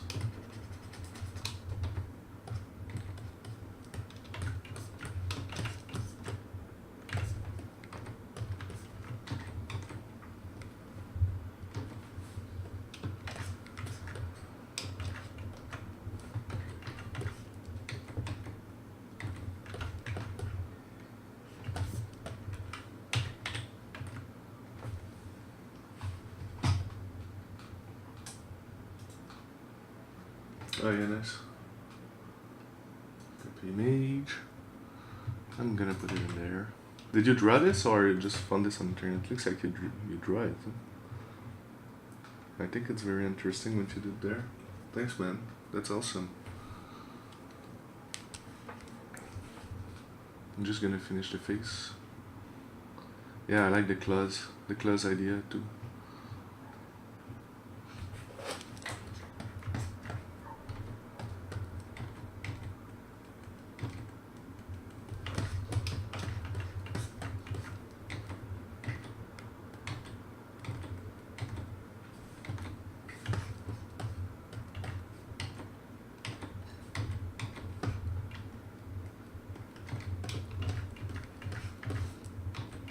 So yeah, now that I have my first shape, I can start to add secondary shapes.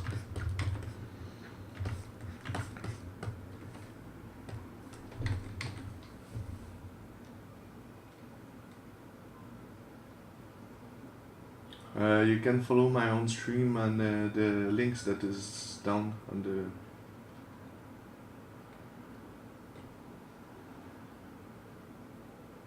right down on the screen there, the twitch.tv.telegraph.com.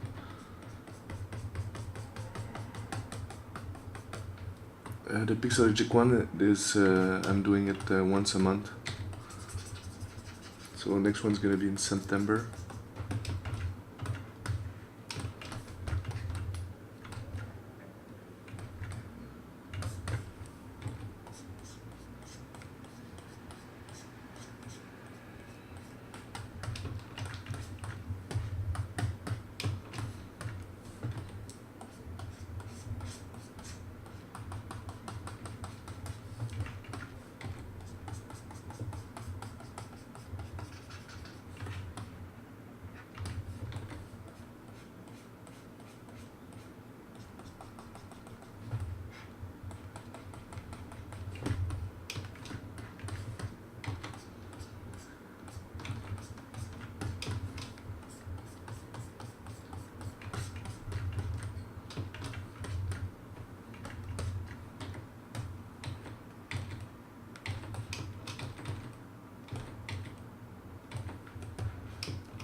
I'm gonna work those in later, the ends too.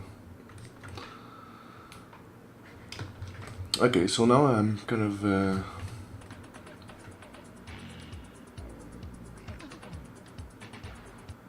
thanks for the follow.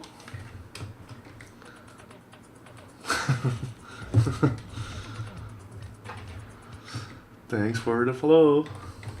I'm sorry about this. It's I cannot change it because I'm gonna break the stream, I think. So, but it's when I receive follow on my on my personal channel. It does this. Sorry about that. But thanks for the follow if you're in here.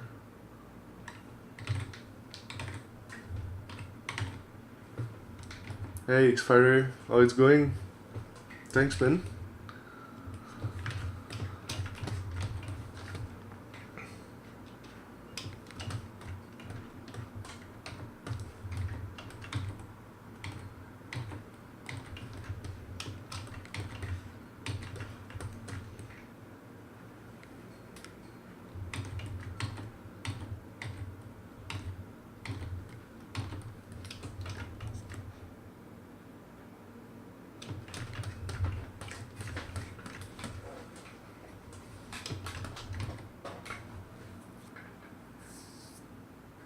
Yeah, I'm good.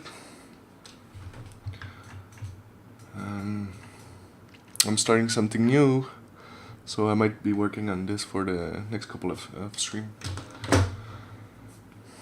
So now that I did the main shapes and stuff, and I'm kind of happy with it, I'm just duplicating my base mesh here, and I can start to add some sci-fi panel and that stuff.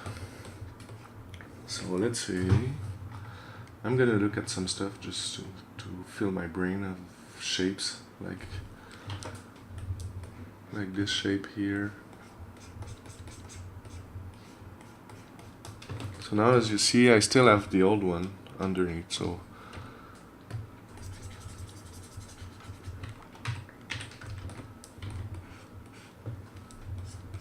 I can just start in designing some deck panel. And I need to keep in mind, which is sometimes hard, the fact that it can be moved.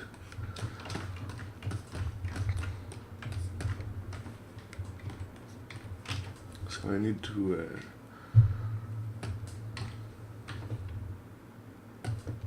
to make it functional at one point if I want to animate it or stuff. So especially because I'm gonna pose it. I don't want stretching metal panels.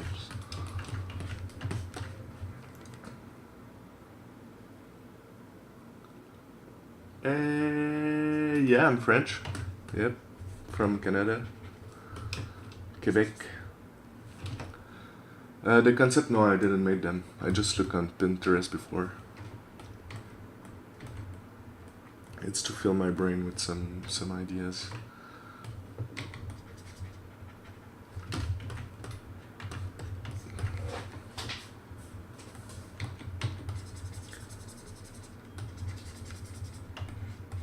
This is really not luck. I'm doing shape, but I might change them as I go, because I'm just exploring.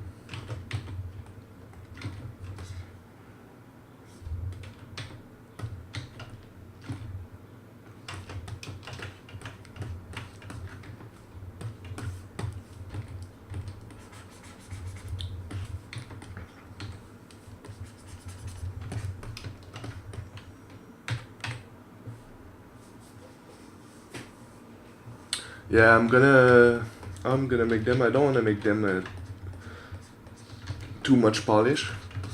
I'm gonna make something very rough, so I'm gonna bring it in keyshot and stuff. So I have the other process where I retopo everything with the topology brush and stuff, but that's a bit long, I find. So for this one, I'm just gonna extract parts, cut them, like go fast, add some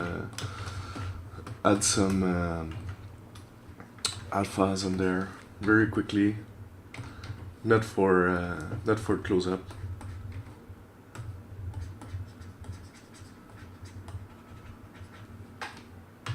But right now I'm just working on the concept, because I don't want to go too crazy and then not liking what I'm doing at the end.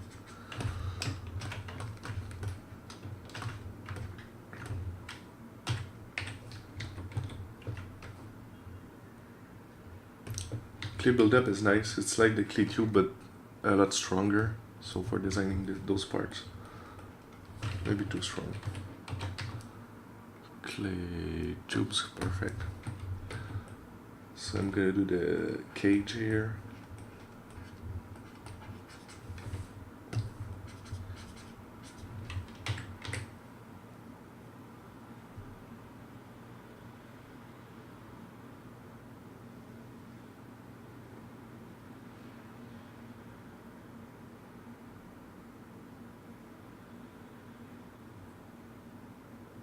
Yeah. What do you mean I should have more respect for concept artists? I don't remember what I said. I have a ton of respect for concept artists.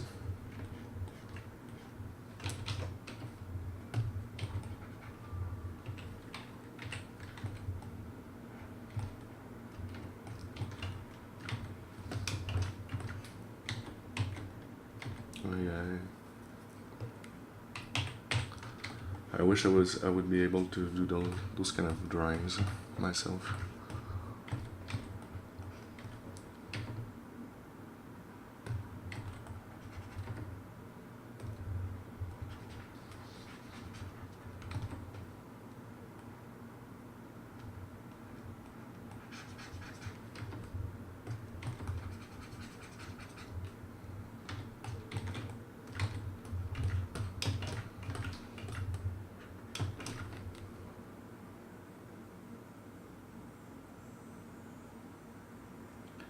Yeah, man, Cintiq, I love it. It's what I use at work too, so.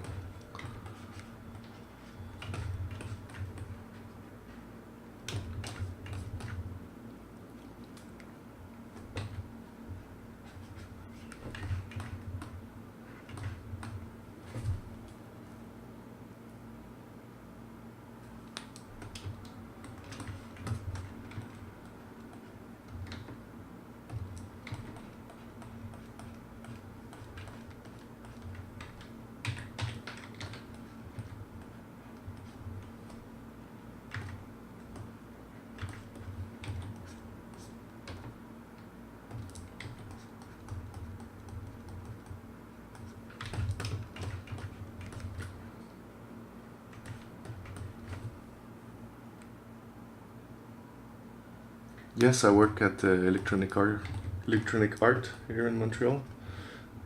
Studio called Motive.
So now I'm just gonna do kind of a dress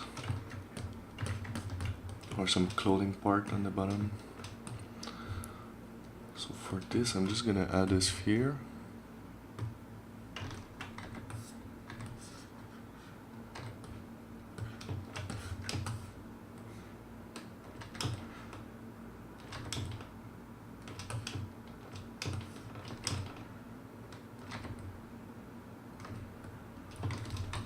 And take a part of it.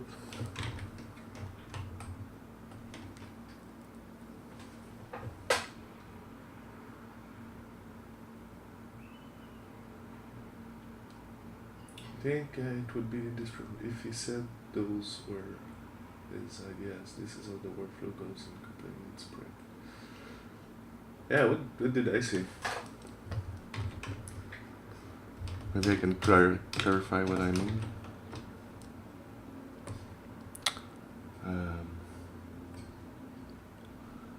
Yeah, for the workflow, what I'm doing is I just take some concept art and Pinterest. Here's all of them. And yeah, I'm mixing, matching, and finding some creative idea based on other concepts.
I think ZSpheres. Thanks, man.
I really want to see how you're going to extract the sci-fi pieces.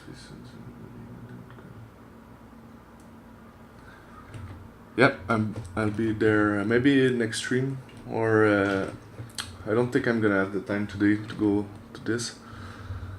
But yeah, I'm gonna continue it on my stream or next stream next month if I don't have the time, because I'm gonna work on some other stuff for personal my personal projects, so it might be next stream.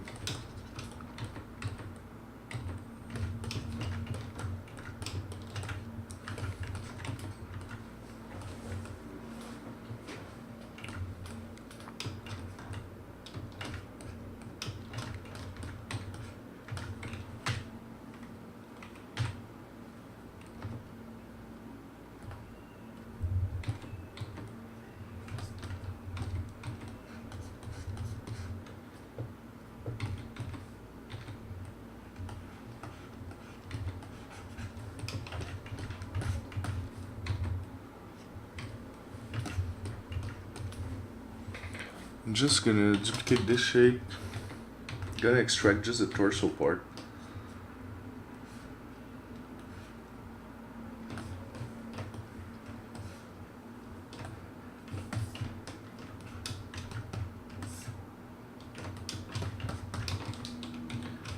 So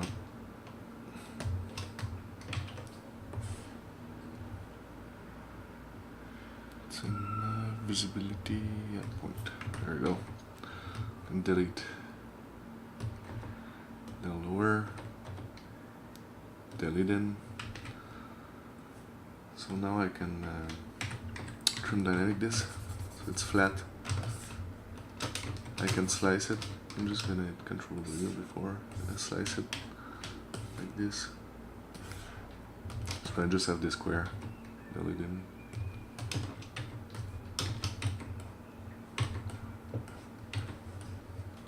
So I have a little area I can work in underneath, so I can push it. Click U.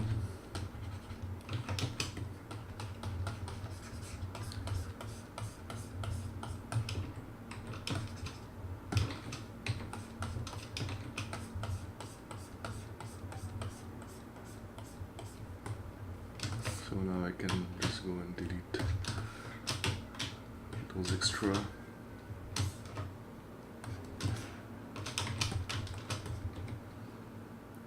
And I can close all, so now it's fully dynamishable. There we go.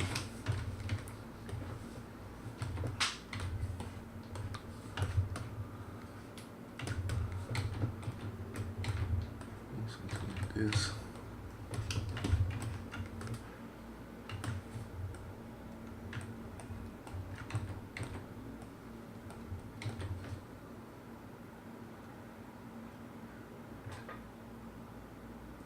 Yeah, I'm doing it. It's like, let's say here. Oh.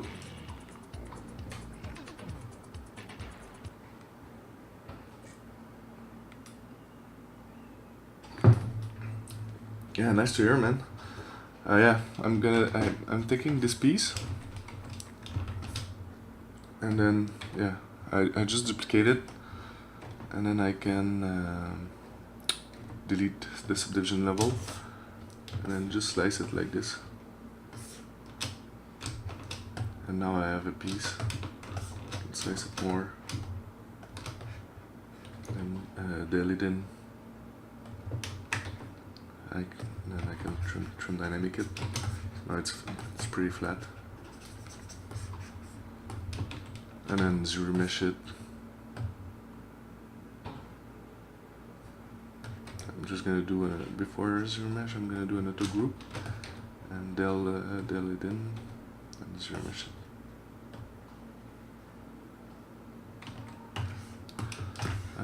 It's complaining about the symmetry.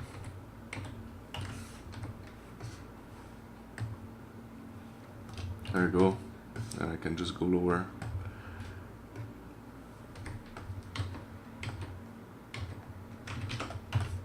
Just gonna push that polygon here. Go with the Z modeler maybe. Extrude all polygon just to do a thickness. And then after there's all kind of sort of thing I can do.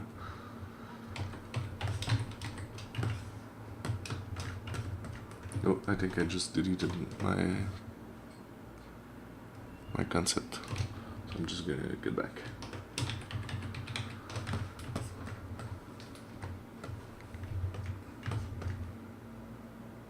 Yeah, make thickness with the Z modeler. There's a couple of ways you can make thickness. Or you can and then you can come back to Dynamesh after and then clip some part. There's a couple of ways. Like this. Clipping some side panels.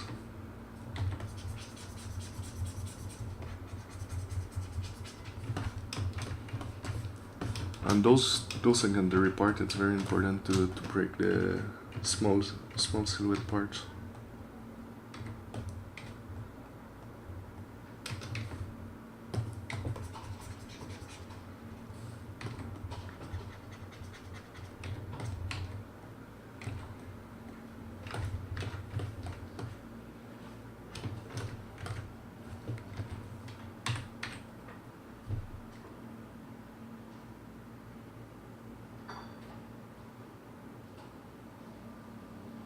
Yeah, man, the video is gonna be on the Pixelogic YouTube channel. It's gonna be on Pixelogic. It's gonna be on Twitch right after the stream too.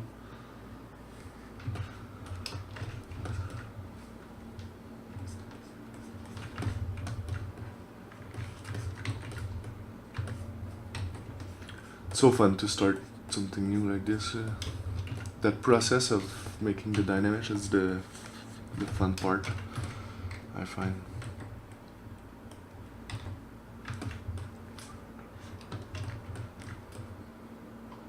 It looks a lot like the concept, but I wanted to do something original, but I ended up making almost this guy, which is so awesome that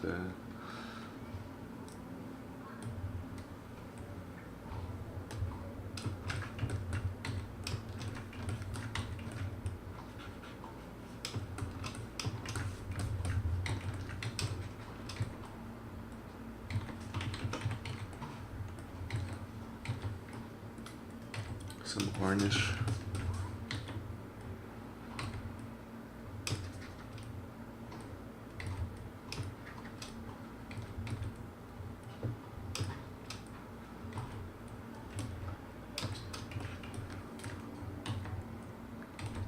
What I like to do also, it's like the spike to not overlap in like the z-axis, so it's always like it's always creating those nice like shapes in the negative silhouette.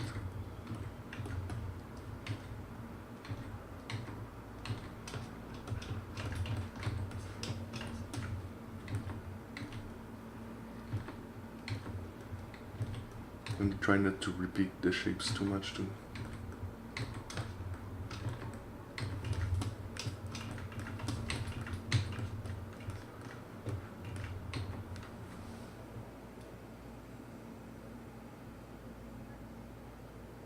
Dynamesh.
change reference.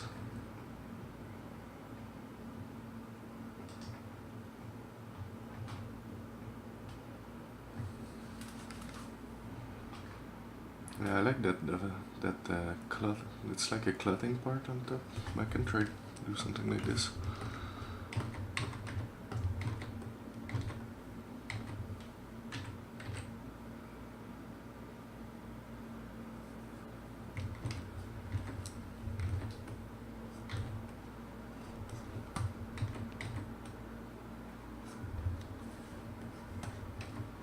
Yeah, when it's done, I could always make a warm reset or in-game version of it.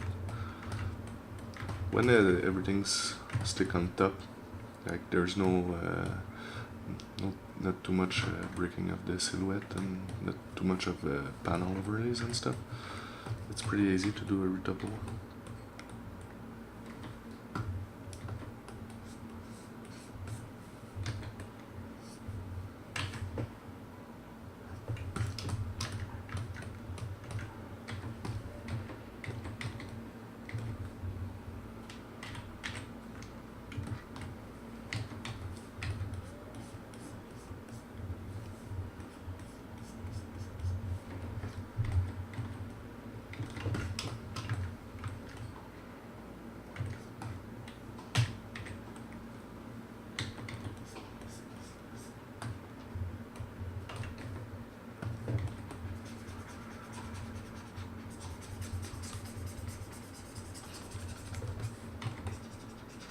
I also really like to smooth with the trim dynamic brush instead of the smoothing brush, because I find the smooth brush kind of move the volumes like I don't really want them to move.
Yeah, what's cool about Dynamesh is you can always move things.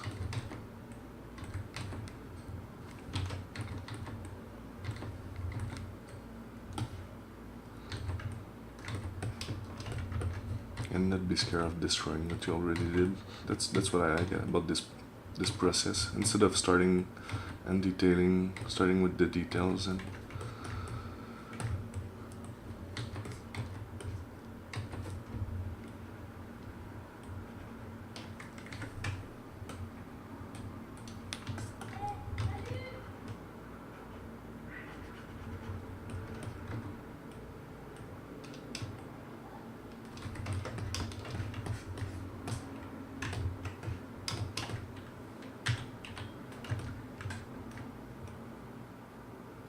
yeah, exactly. But there's no, you can stick with Dynamesh the whole time of the process and never retopo anything.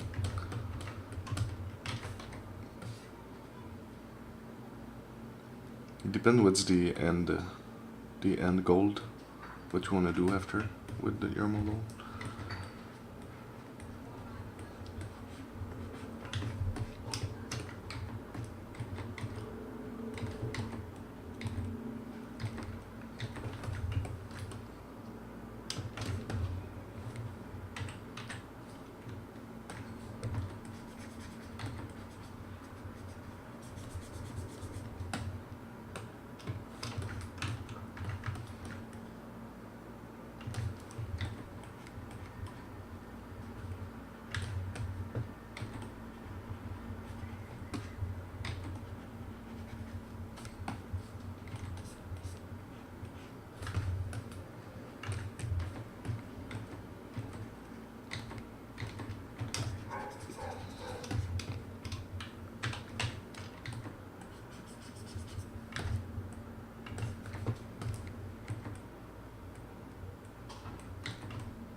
Yeah, I don't for the concepting phase. I basically use CleTube, Trim Dynamic, Orb, Dem Standard, Move tool, and yeah, that's about it. I'm starting to use a bit more tool when I'm starting to refine the shapes and do those panels and stuff.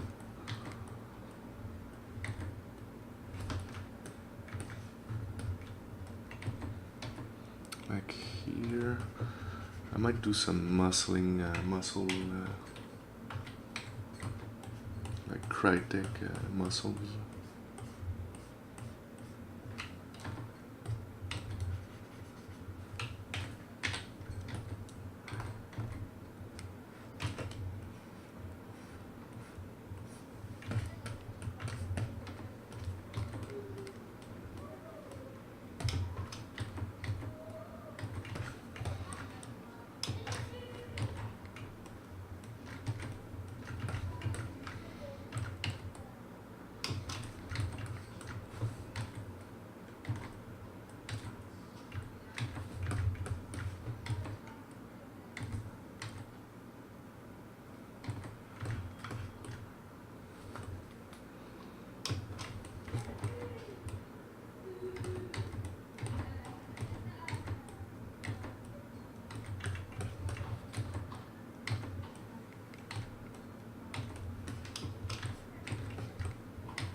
If it's worth working, yeah, of course.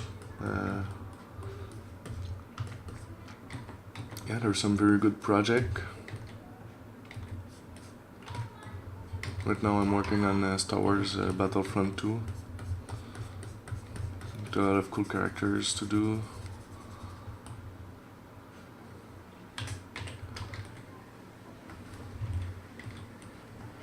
Yeah, I enjoy it.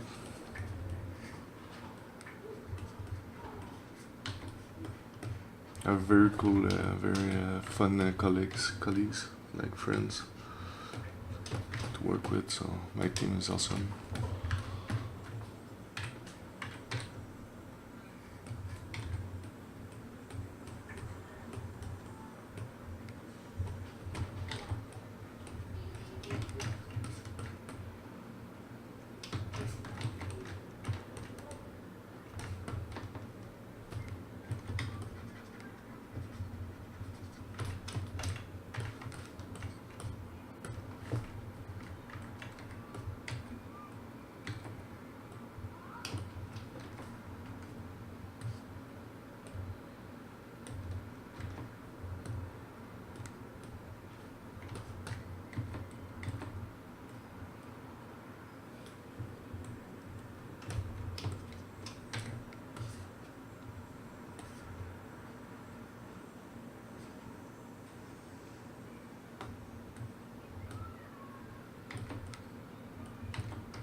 Is it tough as in where you're working on the character deadline and stuff?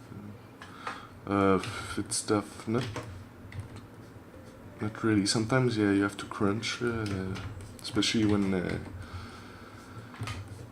the game is about to ship. But yeah, right now we're in crunch time, so. But no, it's not hard. It's not tough. It's just someday you don't always do like ZBrush and sculpting. Like sometimes you have to make some stuff for the game happening. So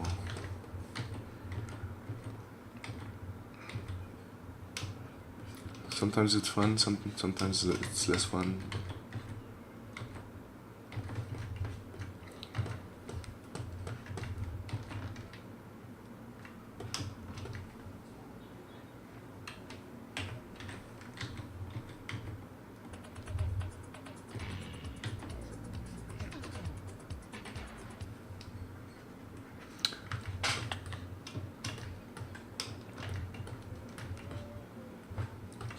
Make me jump every time.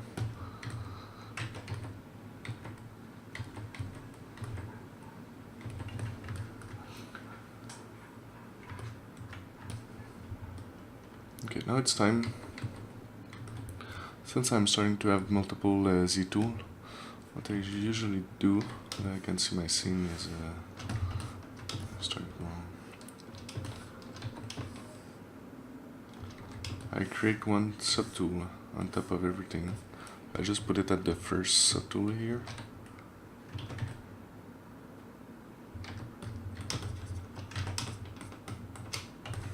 And then just divide it, delete lower. Just make some polygons.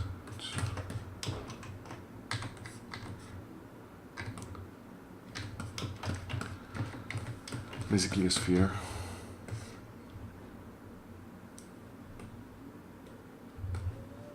Like this. So when I save,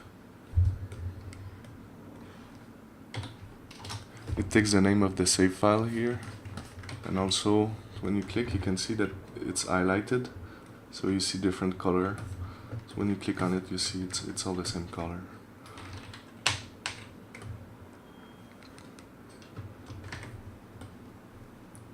It's always good also to try different matte caps.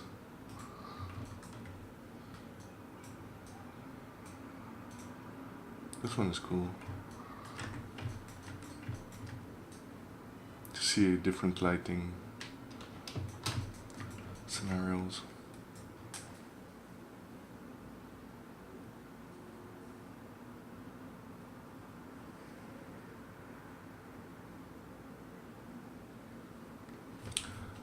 It's more like task like when you finish all the characters, you have to I don't know, place them in the game, create. Let's say you have a boot, a glove, and it's all done. So you have to create a different character with those pieces. So it's just like managing a different character. Like you can polish stuff from other character artists too.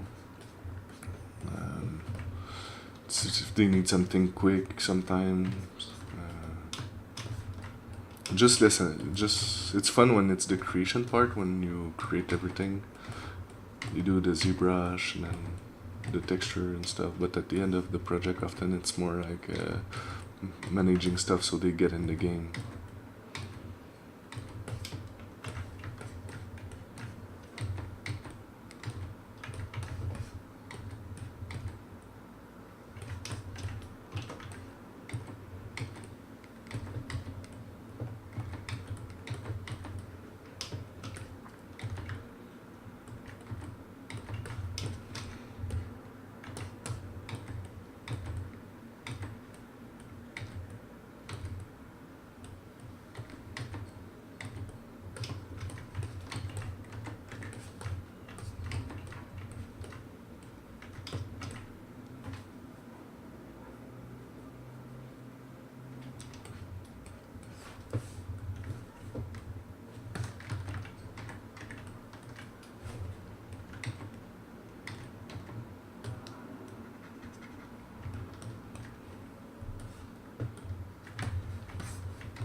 I like those little rounds here.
I'm just gonna split the head so I can work on some more resolution for the head.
Auto group to group different part, delete in, and then close all Dynamesh.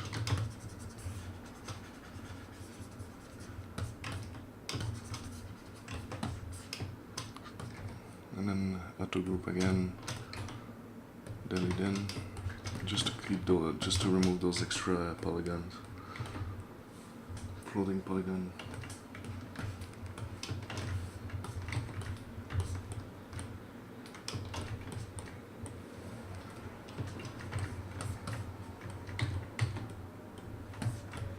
So that's gonna be for today. It's gonna be just the first part concept. Then I'm gonna do a second part concept, which is gonna be secondary shapes for all the tech sci-fi stuff. I'm gonna increase the Dynamesh resolution a bit, so now I have some stuff, some more polygon to work with.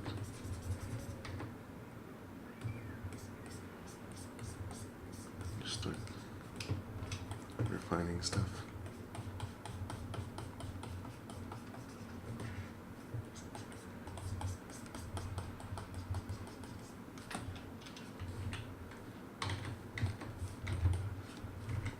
Increase the intensity of the Dennett standard.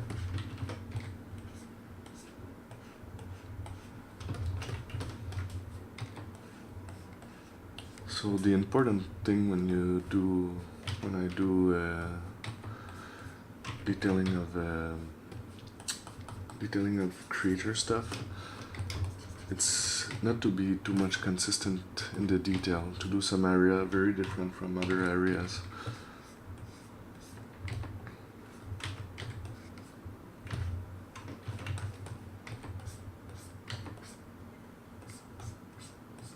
Like for example, using one brush for the neck and another brush for the head could be one of the trick.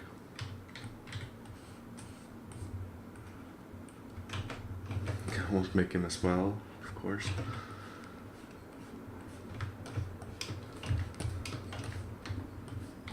Maybe more like a badass.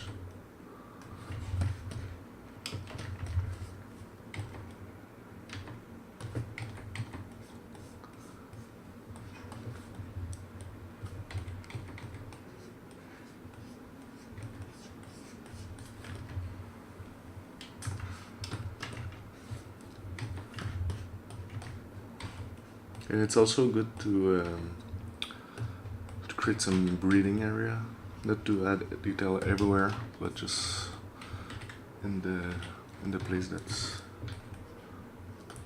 like for example, making the top of the head completely flat. It's gonna contrast with an area where you add a lot of detailing and small wrinkles and stuff like this.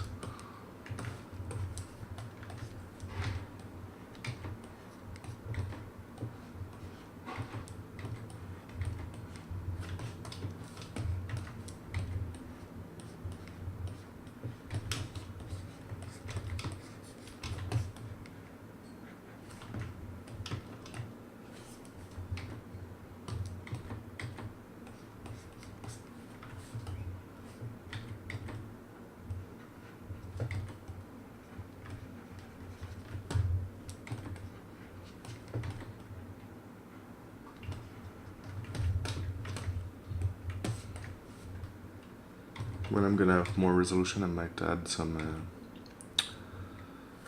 eyelid.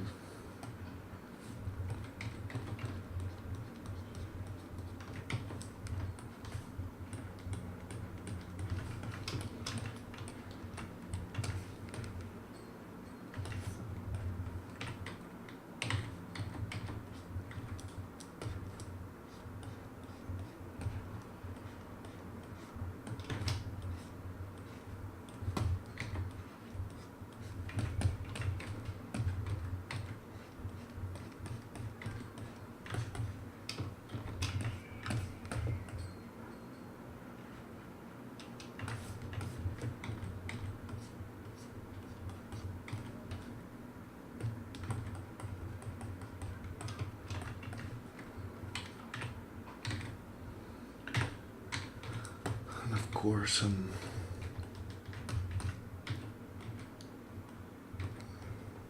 spikes and horns, always fun.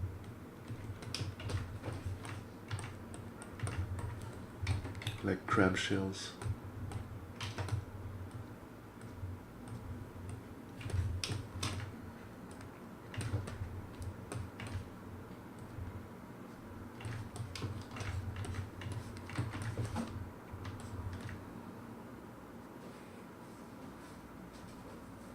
Thanks, man. I'm glad you enjoy it.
That reminds me of kind of a fire shape, like a campfire or something.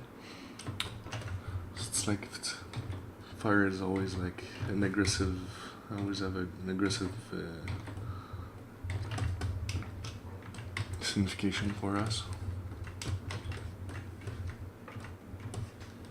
Maybe too much curvy.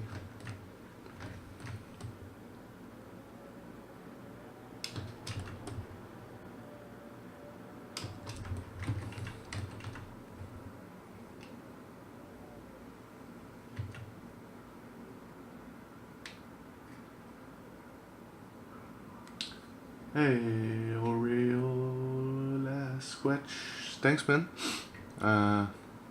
What does AFK mean?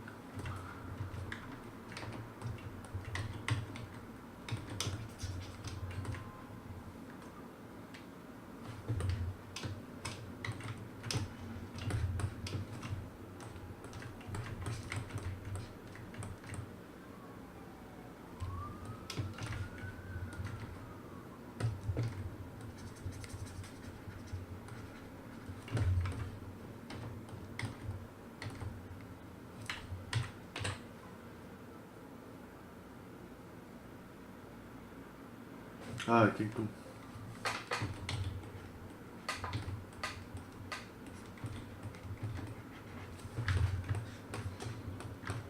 No worry.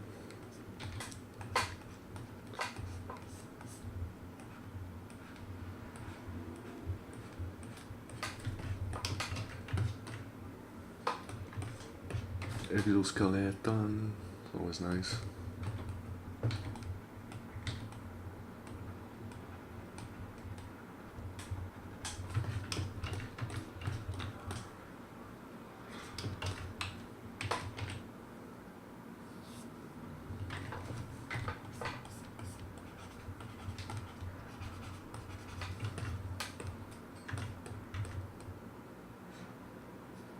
I think that part where it moves here, so yeah, the column is going to be some shape like this, but the other part, this one, I'm going to make it as cloth, so it won't be so hard to bend.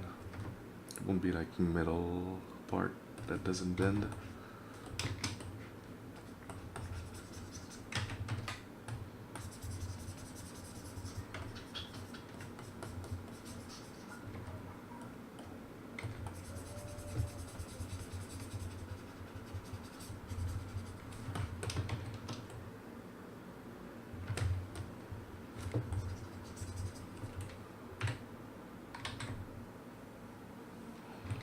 What other game or movie I worked on? I worked on movie.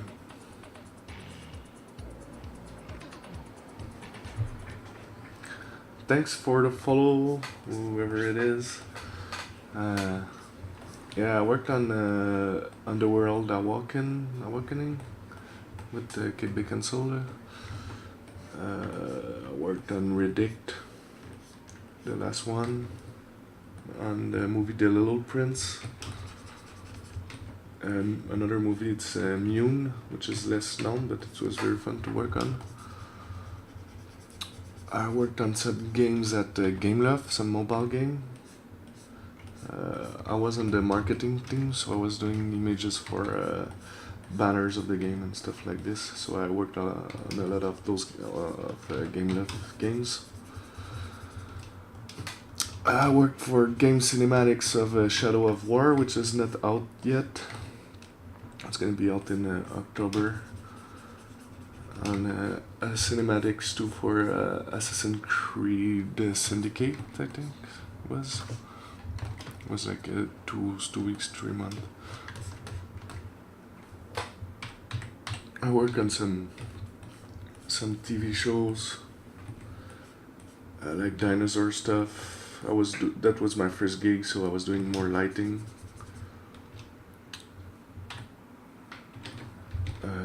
Some commercials too when I started. I started also at Moment Factory, which is a multimedia show company. I was doing some visual, like for shows like Celine Dion, DJ Tiesto and stuff like this. Like the visual that they're on the screens behind the artist, which was very fun. I was like a generalist at the time, so I was doing all kind of stuff. I was very creative. I was in charge like of 8 minutes of videos and stuff like this.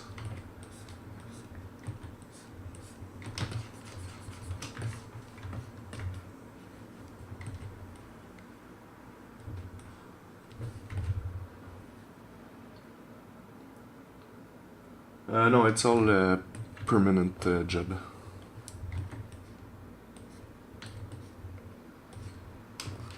I worked like at 5 or 6 studios in the last couple of years.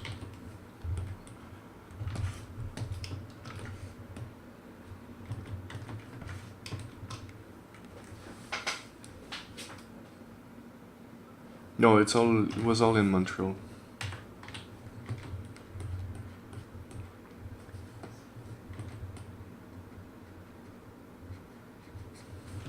If you're interested, you can always look at my LinkedIn profile, which the URL is the same than everything. It's Aligraph. There's all the studio I worked.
I'm using a Cintiq. The Cintiq, I think, it's 24 inches, I think. 22 inches.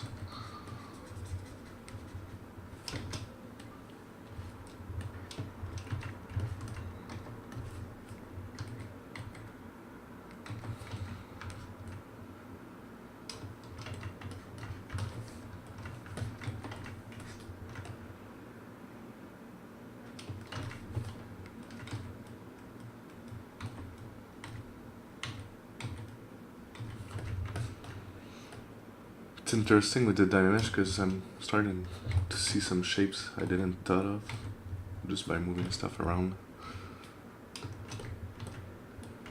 So I find it's a very creative and fun process.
Yeah, because I think it's just in the URL. That is holograph.